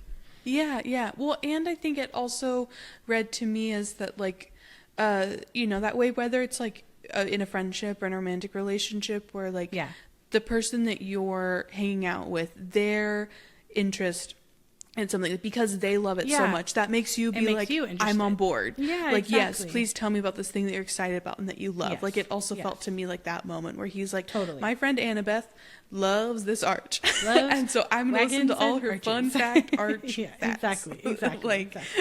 As Grover feeds me jelly beans, to give me something else. I think the sugar helps. Yeah. It's a crucial part of the equation. And I love that Percy asks Grover if he smells anything, because it felt to me like, okay, we're finally recognizing, like, Grover is an incredible resource, like, in being able it feels like we learned from Medusa. Like, we learned something, which is good. Yep. Yeah. But they're underground, and Grover just says underground air always smells like monsters. I know, which is rough. And he says probably doesn't mean anything, but what that really means is just like he can't really tell. Like they're underground, and so he's not able to differentiate like the smells. It all kind of just smells the same. Which is a bummer. Yeah. Yeah. But Percy says, but something felt wrong to me. I had a feeling we shouldn't be here. Yes. And I was like, yep. Like, yep. Like, this is another, like, okay, this is the second time that you have felt that you shouldn't be here. And you're asking Grover if he smells monsters. And Grover is telling you he has no way of determining whether there are monsters or not. And I feel like my risk avoidant self is like, get out of there. It's just fully. Go. Oh yeah. I'm so risk avoidant that I would have been like, no one's leaving the train. We're seats buckled, strapped in. You would definitely do that. No one's leaving the train. Yes, you would definitely. I'm gonna have a panic attack if anyone leaves the train. Like that's what I would have been like on 100%. This trip. I would have been like, we do not get off. Yes. We do not exit. I mean, because I used to remember honestly when we were on those Amtrak trains, not on a demigod quest, literally not on a demigod quest. The way I would get so stressed out, even just like. When like it would be like, oh, we've got like a 2-hour layover here, like you can get out and stretch your legs.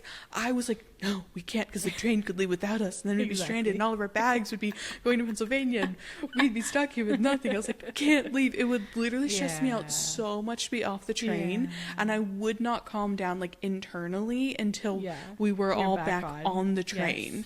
Like genuinely, I was just there like, the train's gonna leave without us. The train's gonna leave without us. Yeah. No, this would stress you out so much. I think I'm just like, cool. It's her only chance to see it, and all. I'm a little less anxiety prone, but I do think that in this moment where he's having so many gut feelings after gut feelings, and we can't rely on Grover to let us know. I'm like, okay, guys, we're putting ourselves in a risky situation here, and just wait. Like, this is going to be one of the most perilous moments in Percy's life, I would say, actually. When you read it, like, I think sometimes I can forget, like, how serious of a situation he is by the end of this chapter. Yeah. If he did not have the Mississippi River there, screwed. Dead. I mean, the Weasley clock is at mortal peril, by the end of this chapter for Percy. Yes. So, Yeah. No, absolutely. But interestingly, which I feel like he often does, is like when he is in a situation where he doesn't have a lot of control over stuff, or he's just like, I have a curious question that I want to ask about. Tell me. Like, I have a question. Is the worst case scenario weirdest thing possible? Yeah. And so he's like, I want to know about the god symbols of power, and he specifically is asking about our friend way downstairs. Hades himself. I'm thinking the intro to Hercules. Yeah. In my brain. He ruled the underworld. And so we have him asking about the hat-like Annabeths, which I thought was kind of funny. I want to imagine like Hades baseball cap, New York Yankees cap on. Yeah. It might not be that. I feel like it would be actually kind of funny if it wasn't the Yankees, but it was like the Boston Red Sox. Yeah, exactly. Yeah. Just to be contrarian, just because he's like, fine, you don't let me go to be the opposite. I have a Boston Red Sox hat. So I like to think that Hades' Home of Darkness can become a Red Sox cap. I think that would be really funny. Yeah. Maybe that's part of the merch, is like one is the Yankees cap and one is the Red Sox cap for Athena and Hades. But Annabeth, of course, has her encyclopedia ready and says, you mean the Helm of Darkness? Yes, that's his symbol of power. And then we get a clue. I wrote, a clue. I saw it next to his seat during the Winter Solstice Council meeting. And Percy's like, he was there? And she nods and said, it's the only time he's allowed to visit Olympus. The darkest day of the year. Which, I wrote sad. Like, we talked about this earlier. And also that it's the darkest day of the year. Like, he's only allowed basically when there's, like, the least amount of sunlight. Like, he doesn't even get the summer solstice. Is dark. Yeah. So, only on the darkest day of the year. Yeah. And humans are afraid of the darkness, as we're trying to review here. Yes. But his helm is a lot more powerful than Annabeth's invisibility hat. And Grover explains it allows him to become darkness, which is quite fun. He can melt into shadows or pass through walls. He can't be touched or seen or heard. And he can radiate fear so intense it can drive you insane or stop your heart. Why do you think that all rational creatures fear the dark? So that's kind of a fun like explanation, godly explanation for why we fear the dark, is that Hades can melt into darkness and become like radiate fear. Yeah. Yes. Yeah. Which is such a terrifying power. Yeah, it's not great. An ability to have. Because you can really, I mean, like, you wouldn't even have to physically fight someone to, like, immobilize them. All you'd have to do is just radiate the fear, and they would just, like, be incapable of fighting back. I think it's really interesting to think about the gods' emotional powers. It's, like, not something that usually is top of the list of explaining their powers, but Hades radiating fear, Ares with his gets you like ready, riled up. Yeah, riled up. That's what I was but thinking. Aphrodite also can have a power over you that is definitely mental. And then this also made me think of Dionysus and just the power to kind of drive people mad, and like you would he also wouldn't have to move a finger because you would just inside your mind be losing it. And so I think it's like interesting to think about. I kind of want to go back and sort of like track a little more like all the gods and their emotion based powers, because I think that's really interesting.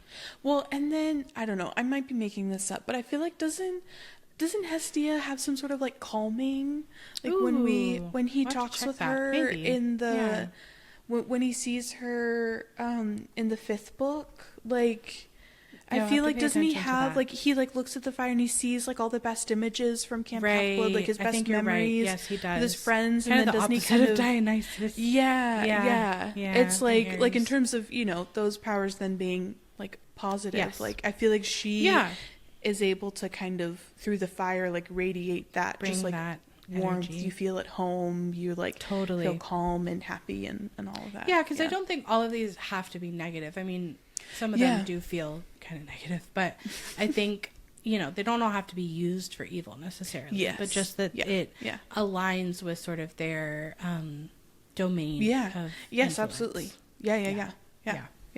No, fully. Yeah. And the melting into the shadow also made me think of just shadow travel and like the descriptions that we'll then get. That's a good point. It's kind of the first does that. Inkling that could maybe be a thing. And Percy asks a very perceptive, very fear-inducing question, which is, but then how do we know he's not here right now watching us? Annabeth and Grover exchange looks, and Grover says, we don't. Yeah. It's like, okay, great. Not reassuring at all. Yeah. And just Percy says, thanks, that makes me feel a lot better. Got any blue jelly beans left? Because he just needs a little pick-me-up in that moment. He needs his comfort food. Yeah. So I love that he got his blue food, though. I think that's really sweet. Yeah. But yeah, it is. I feel like Percy has these fun moments as a like newcomer to this world where he like asks the questions, which makes like, okay, well, if you can't see him, then how do you know that he's just not hanging around all the time? Yeah. Just right over there, you know? Like I feel like you don't, unfortunately. Yeah. Yeah. It's because he's so new to this world that he thinks of things like that rather than, you know, people who are so used to this world that they're not like, oh, Hades must be lurking around. You know, every like, corner. Yeah. That's just their reality. And then things get a little worse when he sees the tiny little elevator car that they were going to ride to the top of the arch, and that he hates confined spaces. They make me nuts. And I said, yes, me too. Yeah. And then I was like, is there a link between claustrophobia and ADHD? So I just want to know, anyone who's listening has ADHD.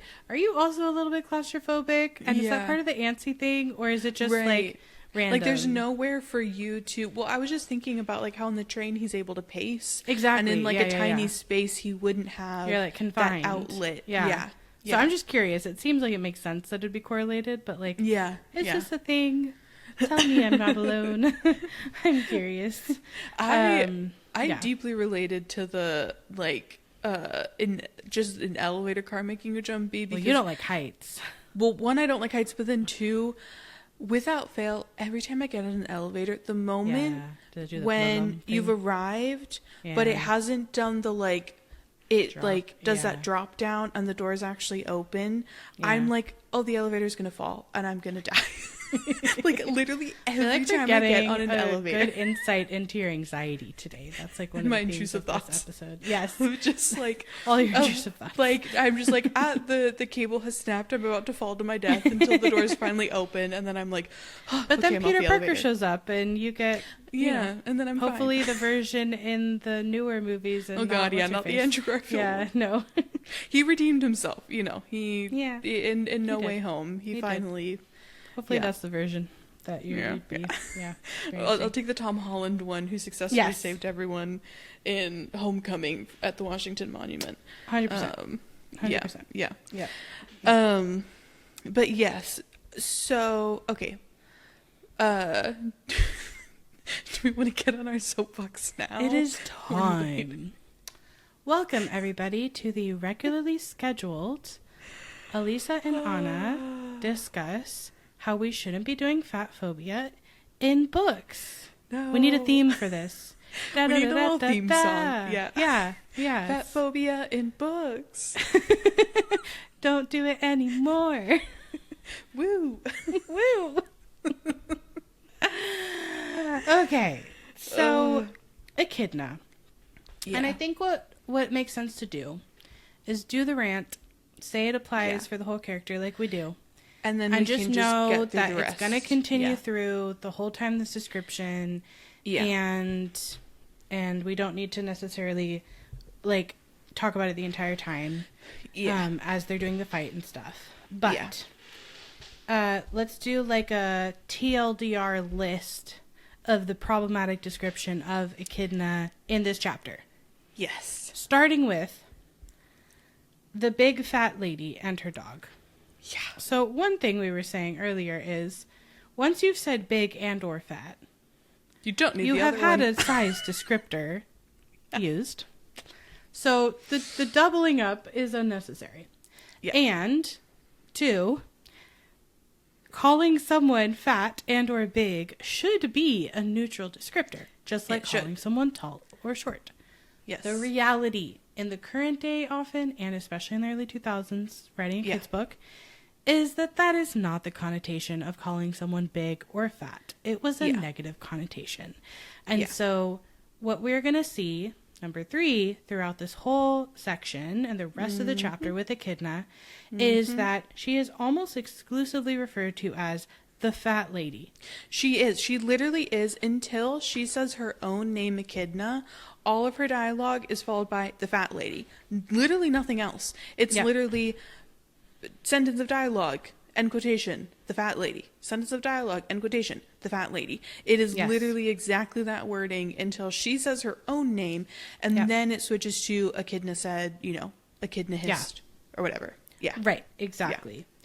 Yeah. And again, it's like there's no character that we can think of in all the series who is described exclusively by their body size. There's no the skinny lady or the short man or the whatever, right? It's literally, it is only the fat characters in this book who are exclusively described by their body size. Like, we are not getting constant body size reminders for Percy or Grover or Annabeth. Like, the only one we got for all 3 of them was the description of Annabeth being athletic. And after that, we have gotten 0, like, body size descriptions for any of those characters in this book. Athletic isn't even a body size. No, it's no. It comes with, especially like in the time period this book was written, and even nowadays, like it comes with a connotation of thinness. Though, like I look at athletes and that's not the reality of like athletes, and anyone of any size can be an athlete, and like watch the Olympics and you'll literally see that of like the people at the height of their sports and just the diversity of bodies, because that's just how it works. But it's only the characters in any type of larger body. And we saw this with Clarice. Like, no one else got a shirt size for their, like, primary character description. Literally no one else. And I think this one's just particularly egregious because, like you said, there's just no other reference point for her other than her body size over and over and over again. We also get, I was saying, like, for some reason, authors like to describe fat characters with beady eyes. It's like a thing. It's always, which I think is ridiculous. And does, so there's just like these sort of tropey ways of describing her. And then we get a very, I was saying, like, kind of Aunt Marge-esque kind of description, where we're describing her as a blue blimp because of how she looks in her jean outfit. And again, it's like, this is the kind of thing that also can make people feel self-conscious. And, like, for sure, I experienced this growing up, is like, if you especially have a type of clothing described and that your fatness is ruining the clothing or making you look a certain way, that's going to make you not want to wear that type of clothing, right? And, like, absolutely. The reason this matters, the reason we talk about it, is because of the harm that it does. And especially because the target audience of these books are children. And I want to be able to recommend this book to parents and say, it's so cool. It represents neurodiversity in such a cool way. It represents, you know, kids being heroes and, like, fighting battles and being brave. And I just always hate it when I have to have a content warning of, like, and there's a lot of fat phobia in this book. And I mean, unfortunately, in this one, there's quite a bit. I think we'll see I think it changes a little over time in a variety of ways. Like, he definitely grew over time as an author. But I always hate having to give caveats, particularly when it is so unnecessary. And in this particular case, where she ends up being this reptile, it's like, why is her human form not being described as somehow reptilian or somehow kind of, like, similar to who she ends up being? And I think it's like I always say, that authors, in a very lazy way, use a stereotype of fatness as code for something negative, for monstrousness, right? For dehumanizing them. And I think it is again, just like a lazy writing trope to use to just be like, evil character equals fat. Right. So. No, absolutely. And even, like, we get the specificity that it's a denim dress, which is also, I think there are these layers of, like, a dress automatically connoting femininity, but then with that description of the awful, horrible description of her looking like a blue jean blimp, it's like automatically, which happens all, like, so often with fat women, is like the femininity is completely erased and it's, like, non-existent because, like, your size therefore negates your ability to be feminine, to be beautiful, to be, like, all of these things that you are and want to be able to feel freely without the world telling you, no, you don't get to be that way. Well, I think even the choice of jean material is particularly egregious because I feel like jeans are, like, such a trope of, like, being able to fit into your high school jeans, or, like, things that are just, like, false ideas that are perpetuated in the sense of, like, human beings' bodies don't change, of course, over time. That's like a constant. And the fact that we're trying to, like, deny that is so ridiculous. But it oppresses so many people, and it causes them to oppress themselves internally. And it takes a lot of effort to think your way, like, process and heal your way out of that way of thinking. And so the reason it matters is because it does real harm to your psyche. It perpetuates myths about fat people. And again, we use fat as a neutral descriptor of body size that does not have negative connotations. And it does not need to be in any book, but it particularly does not need to be in children's books when they're very impressionable and are already forming ideas about their body size and way of dress and self-expression based on the world around them. One thing that we like to talk about is instead of this, do this, right? I think that's, like, something you and I really like when we critique stuff. So one thing that I think we'll do in the show notes of this episode is actually list books that positively portray fat characters, because there are, while I think it's still true that you would find more books with fat phobia than without, there are, especially in the last several years, books for kids, for teens, for adults that portray fat lead characters living their best lives, living complex lives, like being real humans. And so why don't we plan to put some of those books in our show notes as examples of books that people can read who want to see different representation. So thank you for listening to this weekly segment of Don't Do Fat Phobia in Books. We've been your hosts, Alisa and Anna. Da-na-na-na. Woo! Woo! All right, we'll work on that music. Okay. So they're in the elevator with Echidna and a Chihuahua with a rhinestone collar. Yes. And none of the guards are saying a word about this dog being there. Which is like, again, another clue of like, okay, if they're not saying anything about the fact that the dog's on an elevator and you're like, I don't think the dog should be on the elevator, that's a clue that the mist is working and things are happening. The mortals are not seeing things. Yes. And then we also get a very suspicious comment from Echidna who says, no parents? Which is like, that's a creepy thing to say under any circumstance. Right. Not really. Yeah, because there are like non-creepy ways of like seeing kids on their own and being like, oh hey, I just want to make sure, you know, like, are your parents or like your guardian, whoever you're with, whoever adult you're with. But it's like she's double checking. Yeah. In a bad way. Creepy. That's another good hint. And Annabeth says they're below, scared of heights, because you know she's here with she's learned from the Percy with the circus like backstory. She's like, I gotta have something ready to go. So she's like, that is way too complex. Scared of heights. Not doing that again. Imagine if they just like kept that story this whole book. They're just like, we're part of circus kids going across the country on an Amtrak train. It just gets more. They add more and more details. It gets more complex. They build out the world. Build on it. Yeah, exactly. The ringleader. Oh, he's just terrible. It would be really, really funny. And the Chihuahua growls, and Echidna says, "Now, Sonny, behave." And Percy asks if Sonny is his name, and all Echidna says is no. Which again is like red flag number 5? Yep, very much. that we're at right now. But they get to the top of the arch, and Percy says that the observation deck reminded him of a tin can with carpeting. Yeah. So he's just like, everything is too small. I'm like, dude, I feel you. Too confined. I feel you. I don't like it. Way. And because he literally says the view is okay, but if there's anything I like less than a confined space, it's a confined space 600 feet in the air.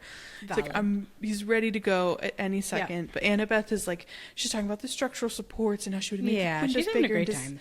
Yeah, she's like, I would have designed a see-through floor, that's terrifying. Yeah. 600 feet in the air, see-through floor. Like, I get it. And that would be so fun for people who are not like scared the of needle heights. in Seattle, where like you can stand and look down and it's rotating too. It's like, that's so scary. And Annabeth is having like so much fun. I think Annabeth could have spent like days, like not even just like the rest of the afternoon or a whole day. There. I feel like she could have spent like days up there. But Percy's like, thank goodness it's closing in a couple minutes, so we're gonna have to leave. And they get towards the exit, and Grover and Annabeth get on the elevator, and Percy's about to, but the park ranger's like, there's no room. You got to get on the next car. And Annabeth is like, oh, we'll get out. We'll wait with you. But Percy, I think, just being very polite, kind of sees... I know. I'm like, what a moment for this. You should have said, yes, get out. Stay with me. I know. But he's just like, oh, it'll make everything take longer. So, like, no, it's okay. I'll see you guys at the bottom. And I'm like, if you didn't want her going here by yourself... Like, exactly. That was my thought, too. You got to stick together as a team. You don't split up the party. Yes, D&D 101. You don't split up the party. Yes. Everything bad happens when you split up the party. Exactly. And even though it says Grover and Annabeth both looked nervous, they let the elevator door slide shut and the car disappears down the ramp. And so left on the observation deck for the rest of the fight that's about to ensue is Percy, a little boy with his parents, the park ranger, and Echidna, and the Chihuahua. So which that's I'm like, this poor little boy and parents. I'm just like, that I want to know. I wish we could have gotten a cut to, like, in, you know, like I was watching it like a movie, like to like what they saw, because like I want to know, like, what are they seeing through the mist? Like, how is this appearing to them? Because this is so much happens. Like the observation deck gets destroyed essentially. Like, what on earth are they seeing? What are they seeing? Like, they're not surely still seeing the chihuahua size thing once they see a chimera, you know, like what on earth are they seeing? That's wild. But the first clue that Percy gets is that Echidna has a forked tongue flickering between her teeth, and it goes, wait a minute, forked tongue? And you're like, yeah, we're in trouble now, Percy. Like, we're knee deep into clues, but he's like, a forked tongue. Humans don't have forked tongue. I know, he's a little slow on the uptake here. And then the chihuahua starts jumping up and down and yapping at him. Yeah. And what's kind of interesting is Echidna does say, no, Sonny, does this look like a good time? We have all these nice people up here. And the little boy's like, there's a little doggy. Yeah. The parents are smart here. They pull him back. Yeah. Yes. Good parents. The parents can feel that something's up. Yeah. Appreciate that. But she caves incredibly quickly. She basically says that one sentence, and then immediately goes, well, son, if you insist. Right. And Percy's like, you called the dog your son? Huh? Yeah. Like. And he says chihuahua, and she corrects him and says chimera, dear. Yep. Not a chihuahua. It's an easy mistake to make, which I'm just like, a chihuahua's not the same size as a chimera. I'm thinking, like, for me, that feels like a joke. But I don't know if Echidna has a sense of humor, so I think at least it's a joke for the reader. Yes. Yeah. Absolutely. Yeah. And so then we get her reveal of, we see that, because she rolls up her sleeves, and we see that the skin of her arms is scaly and green, and when she smiled, her teeth are actually fangs. And the pupils of her eyes were sideways slits like a reptile's. Yes. And with each bark, the chihuahua gets bigger and bigger and bigger, to the size of a lion, and then the bark becomes a roar. And this is when little boy screams, parents are like pulling towards the exit. Yeah, the park ranger, they're freaked out. Like, they're seeing enough that like they are scared. Yeah, and they are terrified. Too. Yeah. And then we get the full description of the chimera, which is kind of horrifying. Yeah, completely. Because it's now so tall, its back is rubbing against the roof. Yeah, which is that's huge. Yeah. And it had the head of a lion with a blood-caked mane, the body and hooves of a giant goat, and a serpent for a tail, a 10-foot-long diamond back growing right out of its shaggy behind. This is a horrifying creature. Mind you, not like the tail of a diamondback. No, a diamondback itself. The front of the diamondback is the tail. And let me tell you, for someone with an essential phobia of snakes, I think I have fainted at this point. Like, I don't, a 10-foot, like, it's taking almost the whole space they're in. Yes. And it's the head of the, like, Which thing has two heads. Yes, this thing has two heads. Absolutely not.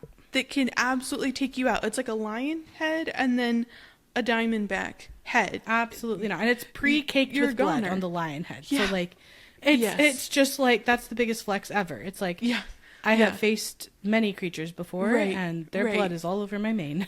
Yeah. Good luck. Yeah. Yes. But then, funnily enough, still wearing a giant rhinestone dog collar, which says, Chimera, rabid, fire-breathing, poisonous. If found, please call Tartarus. Extension 954. Yeah. Because on top of the lion, like, teeth situation and the poisonous teeth on the other side, we can breathe fire. Like, this, if any creature was ever OP, I think a chimera is OP. Like, way too much over here. Wow. Yes. Yeah. Love that Tartarus has a phone number, though. The extension is 954. I think that's so funny. Which really also makes you wonder, like, when Annabeth and Percy are in Tartarus, is there some phone somewhere they could have gone to? There's just, like, a phone booth. Yeah. Like, where's the phone booth in Tartarus? You know? Yeah. I'm curious. I want to know. Or maybe when you like throw a drachma and maybe you have to say like extension 954. Maybe. I don't know. And that Yeah. But that, like, I'm just like, could someone service, have been communicating with them? reception. That's all I want to know. Yeah. Well, they do. Don't they? When they get to they send up a.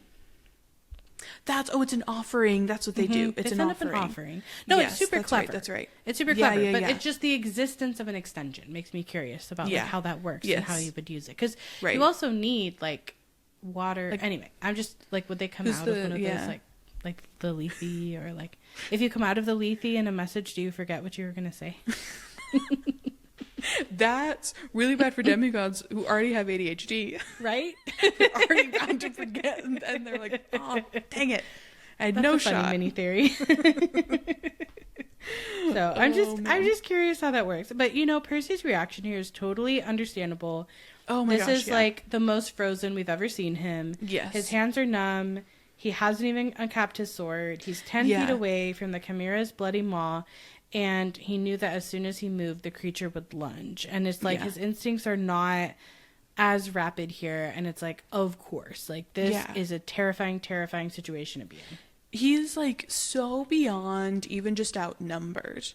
Like, he's technically outnumbered by 2 versus 1, but he is so beyond outnumbered. Like, yes, exactly. He's completely outmatched, and he has absolutely no backup. Because Grover and Annabeth are probably still currently making their way down on the elevator. And even if they made their way down, saw they needed help, and then tried to make their way all the way back up, like, there's just too much time. Yeah. You know? I guess maybe Grover could try and fly up with the shoes, but it's really high up. I don't even know if he can fly that high up. And all of this happens so quickly that it's like, that's just not... Yeah, how would they even see him? No, I mean, he's really alone up here. Yeah. Which, again, don't split up the party. But Echidna says, "Be honored, Percy Jackson. Lord Zeus rarely allows me to test a hero with one of my brood, for I am the mother of monsters, the terrible Echidna."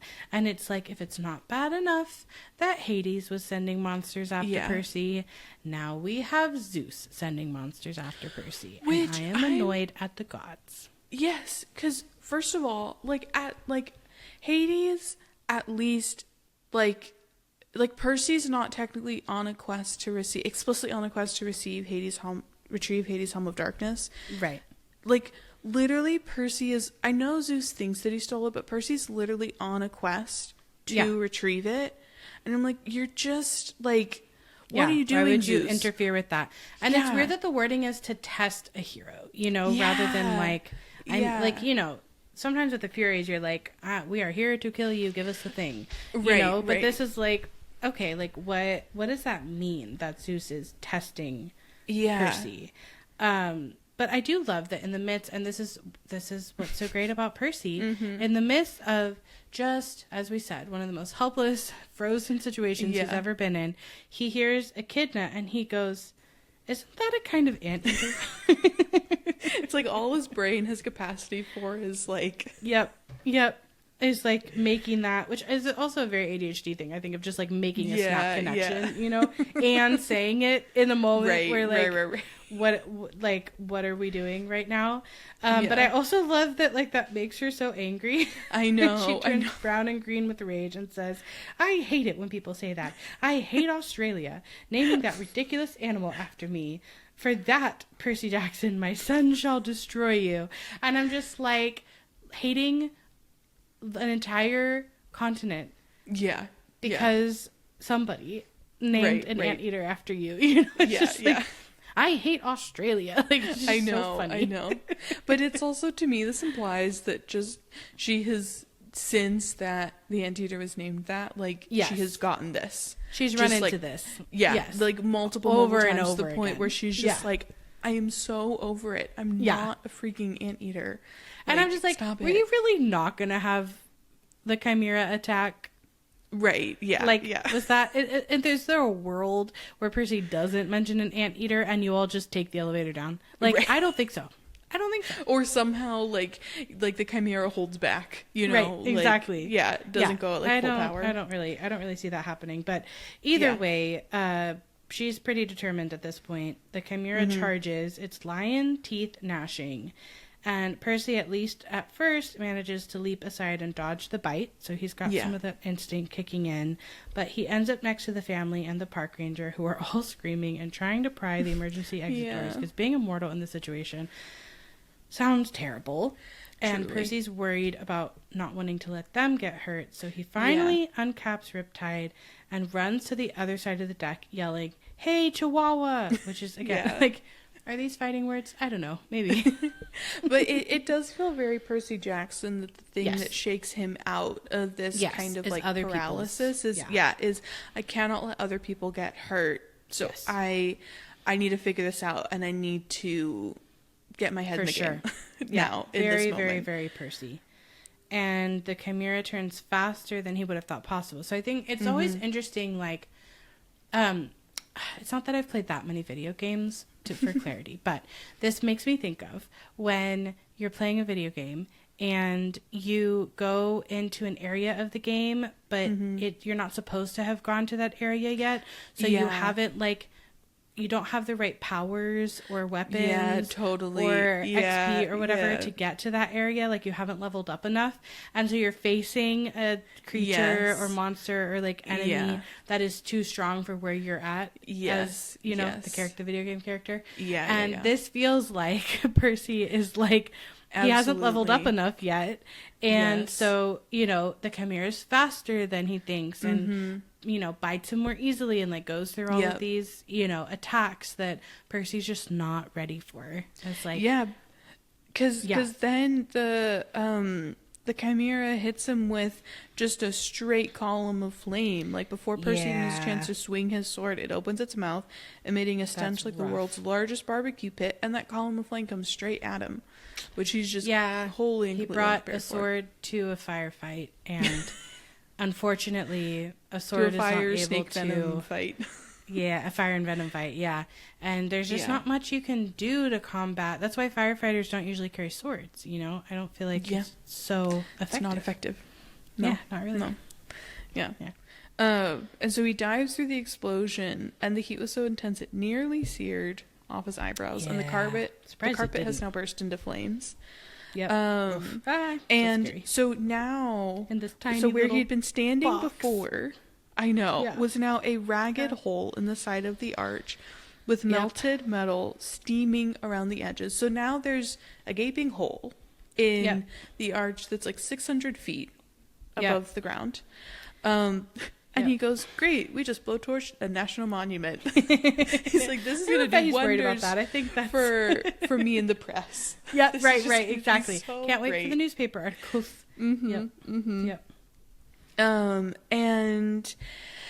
And he kind of makes, like, a bit of a fatal mistake in this moment because he goes and he slashes at the Chimera's neck, but the blade sparks harmlessly off of the dog collar.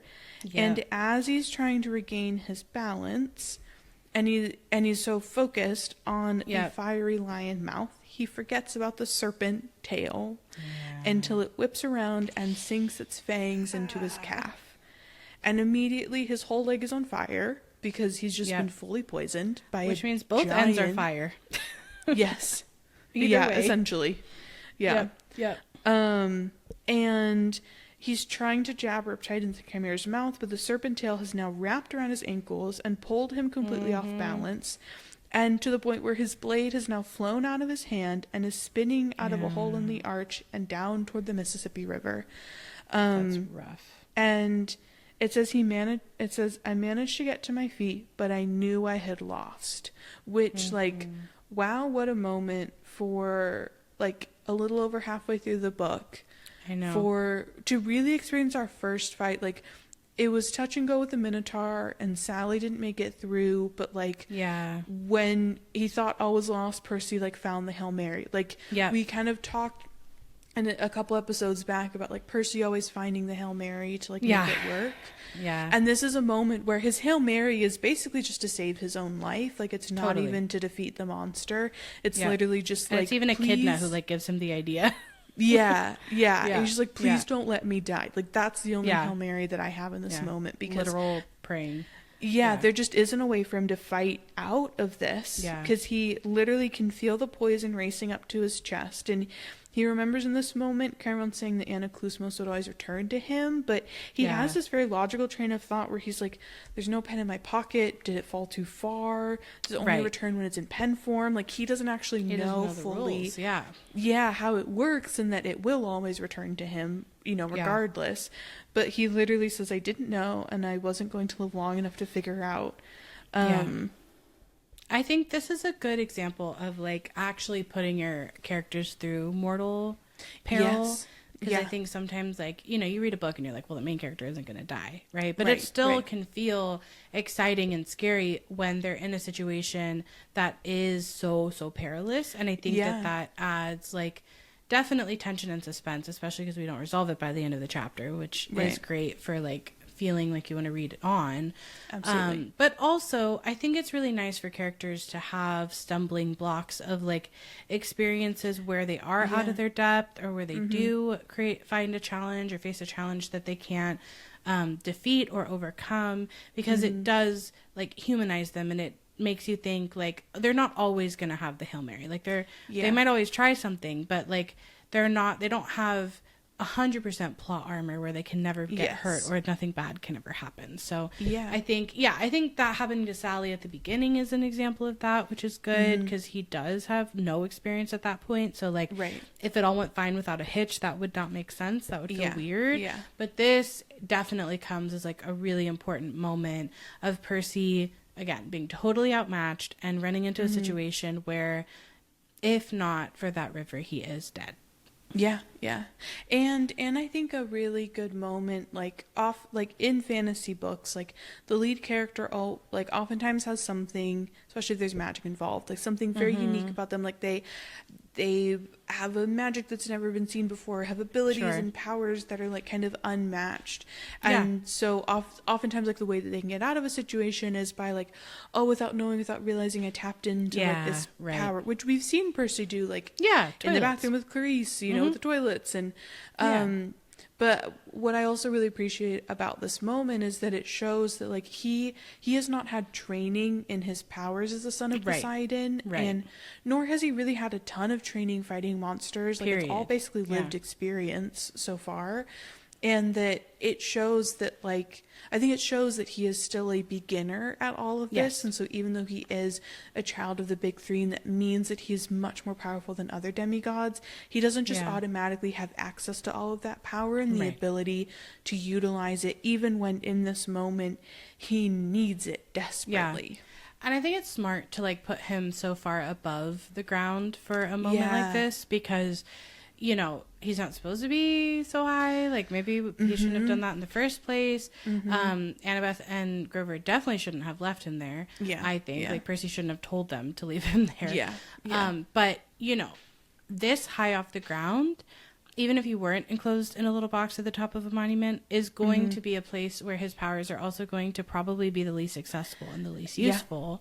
So he's already at a disadvantage in this moment. So he knew he was lost, he was weaponless, and he could feel deadly poison racing up to his chest. So it's working very quickly from where the bite is on his calf. Incredibly quickly. That is rough. And so he's backed into the hole in the wall that was made by that column of fire. And the Chimera is advancing, and Echidna cackles and says, they don't make heroes like they used to, son?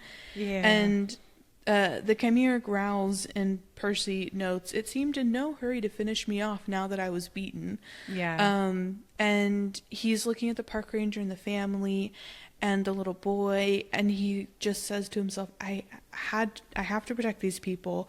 And he also goes, I couldn't just die. And he's trying to think, but his whole body's on fire, and he's dizzy. He has no sword. He's facing this massive fire-breathing monster. And he just goes, and I was scared. I was like, of course. Absolutely. Like, of course you'd be scared. But then he has what I think is, like, a very heroic thought, which is, if I died, would the monsters go away? Would they leave the humans alone? Like, because he comes back to this, like, he's basically like, I'm screwed, but I really, like... I'm going to die anyway at this point. I'm going to die anyways at this point. I really don't want anything to happen to these people. Like, it's my responsibility to protect them. And so he's basically like, is that the silver lining kind of that he finds of like, if I'm out of the picture, will they be left alone and safe? Right. And this is when Echidna gives him the idea, and she says, if you are the son of Poseidon, you would not fear water. Jump, Percy Jackson. Show me that water will not harm you. Jump and retrieve your sword. Prove your bloodline. Dang. Which is really interesting that she's like egging him on to do this thing that will save him. Yes. And she's been sent as a test by Zeus. And so it's almost like, feels like this is part of the test in a way. Yeah.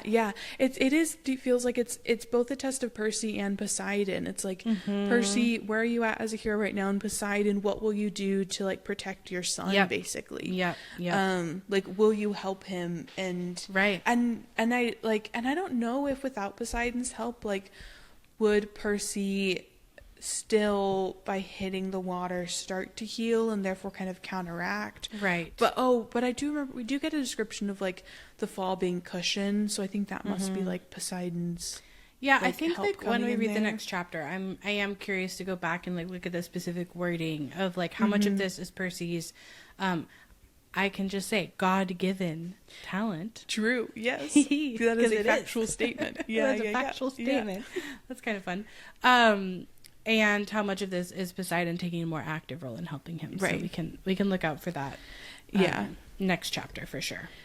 And Percy goes, yeah, right. He's like, I've read that jumping into water from a couple stories is basically the same thing as jumping onto solid asphalt. Like, I'm not making it. But the Chimera's mouth starts to glow red, heating up for another blast. And Echidna says, you have no faith. You do not trust the gods. I cannot blame you, little coward. Better you die now. The gods are faithless. The poison is in your heart. Which is like another time we get a monster kind of planting seeds of doubt in his mind. Yes. Like, you can't trust the gods. Like, here she says they're faithless, which I think is a fascinating thing to say about gods. I agree. I agree. There's like so much. I'm like, I feel like we could spend a whole episode being like, what does that sentence mean? In fact, to call gods faithless is those 4 words fascinating. Yeah. But Percy recognizes that she was right, that he's dying. He can feel his breathing slowing down. Yeah. He says, nobody could save me, not even the gods. But in this really lovely moment, he backs up and he looks down at the water. And he remembers the warm glow of his father's smile when he was a baby. And Percy says, he must have seen me. He must have visited me when I was in my cradle. It's so sweet. I feel like I do wonder, back to your point about him experiencing Annabeth's faith and Annabeth's trust, and her story about her own cradle and her mom. Yeah. If like this is a moment where he pulls from that in a way, and like her trust in Athena watching out for her, and subconsciously maybe is like, maybe Poseidon's watching out for me too. Like that is possible. And he goes back to, because he's had times where he's like, my dad doesn't care and I'm not doing this for him and all this stuff, right? And in this moment, he allows himself to go back to his original feeling, which was my mom was right, he cared, and even though she thinks he didn't see me, I remember the warm glow. I remember the smile. Like, I trust that is something that I'm not making up, and that's something that I experienced. So it is a really, I don't know, it's like, it's kind of like one of those what flashes before your eyes when you're about to die kind of feelings. And I think it's a really interesting, like, strength that he pulls from. Yeah. And I do think, to your point about, like, him being able to pull from Annabeth, like, she does, like, literally say that, like, Athena guided her, like, watched over her and guided her. And, you know, like, helped her when she was, had run away at just 7 years old. And it does feel like he needed that reminder, like, on the train ride, in order to be able, the gods can look out for you. Yeah, to have this moment when, like, he doesn't have faith in his own ability to survive the situation, that he kind of, like, I guess in a sense, his Hail Mary, his Hail Mary is like, I'm going to decide to try and have faith and trust the gods in this moment, and trust that my dad will help me. And protect me. Yeah, and he remembers the swirling green trident that had appeared above his head the night of capture the flag, when Poseidon had claimed him as his son. And this is, these couple sentences. He says, but this wasn't the sea. This was the Mississippi, dead center of the USA. There was no sea god here. Yeah. That's his understanding of how water works, which, makes sense. Yeah. But that statement of there was no sea god here, I just felt like I feel like I could see like someone like yelling that at him in battle, like there is no sea god here, like he's in the middle of the desert or something, it feels like very powerful sentence. Yeah. And Echidna rasps, die, faithless one. And then Percy prays and says, Father, help me. And he turns and he jumps. And the chapter ends with, my clothes on fire, poison coursing through my veins, I plummeted toward the river. Dun, dun, dun. Truly, I think like the most cliffhanger ending to date. And probably, I think, like, the only cliffhanger that I can really remember that like tops this one is the ending of Percy and Annabeth, like in Heroes of Olympus, ending the book with Percy and Annabeth jump into Tartarus. Yeah, for sure. I think that's like agreed. Yeah, the only cliffhanger that like beats this one out. But agreed. This is a truly within a book, maybe within that's a book, like at the end of like you have to wait for the next book, but like I remember. I remember finishing that book and having to wait an entire dang it, Rick Riordan. year. The longest year of my life. And this one, like, you can turn the page, right? But like within the books, this might be one of the biggest cliffhangers. And we're literally like falling off of a thing, so the word cliffhanger feels like a very apt word as well. Well, and visually in the book, like like sometimes a chapter will end and then on the right side is the start of the next chapter. This chapter ends on like it's the double spread right side. So you don't even have a visual of the next chapter. I never wanted to turn a page so much in our reading of this book than this chapter. I know. Instead, I wrote dun dun dun with many exclamation marks and then drew a flaming Percy falling off the arch into the river. Nice. Going, incredible. Because visually, I think this is one of the most memorable moments for me. In any of the books, in any of these series, is like Percy jumping off the Gateway Arch into the Mississippi is like such a strong visual that will always stay in my brain. Like absolutely, it's one of the strongest visuals I think that we have. Yeah. So. Especially because it's combined with Percy is literally dying. Like it's not you think it's like there's poison and on fire, like double. He is double dying. He's literally dying in this moment. Probably seconds away from death, and then falling to what feels like his death, and you don't know like like it was the main character, she's got plot armor, it's called Percy Jackson and the Olympians. Percy has to make it out, but I think Rick Riordan does such a good job of writing this that you like, even though I know, like, I still get stressed every time I read for part and can feel that anxiety of like Percy's dying, and I think it's written well enough that you like you're worried about him for sure. You're genuinely worried about him, and you're not thinking like, he's the main character, he's gonna like make it through it. You're like, oh my god, this is the worst thing that could be happening right now. For sure, it is perilous. It is scary. It is a cliffhanger to end all cliffhangers. And any final thoughts or themes? I feel like we kind of touched on a lot of themes and thoughts, but anything we missed? I don't think so. I think I just love that, I think especially because in the previous chapter we had a good like Grover and Percy heart to heart. I love that we kind of get our first like really long conversation between Percy and Annabeth. And I like that a lot, because now, with these back-to-back chapters, we've now had like long extended one-on-one moments that Percy has had with both Grover and Annabeth. And I feel like it does, and we finally get the kind of like, okay, there's a peace treaty. We've waved the white flag more explicit around. Yeah, you know, this like Athena versus Poseidon rivalry. And so it kind of, it feels like an important turning point that we're going to start to really actually be like deepening that friendship and that relationship. Because we've like turned a corner, I think, in a very, very important way. I agree. I think it, that's why those pause moments, you know, whether we're camping out, whether we're on a train for 2 days, like they're so important. We're developing the relationships. Annabeth and Grover already know each other. So for Percy to kind of be building the relationship and also getting these little pieces and hints of their own backstory from each of them and working on his one red line on the corkboard. Like, I think that is, you know, good for us to just see some of that relationship building happening. And then, and then we just dive right into the fire. So, and we get like a good dose of Percy is not invincible. Yeah, Percy is reality like, check. Percy has a lot to learn. Percy has a lot of training yet to do, and he is not infallible and invincible. And we officially have confirmation that Zeus and Hades are both after Percy.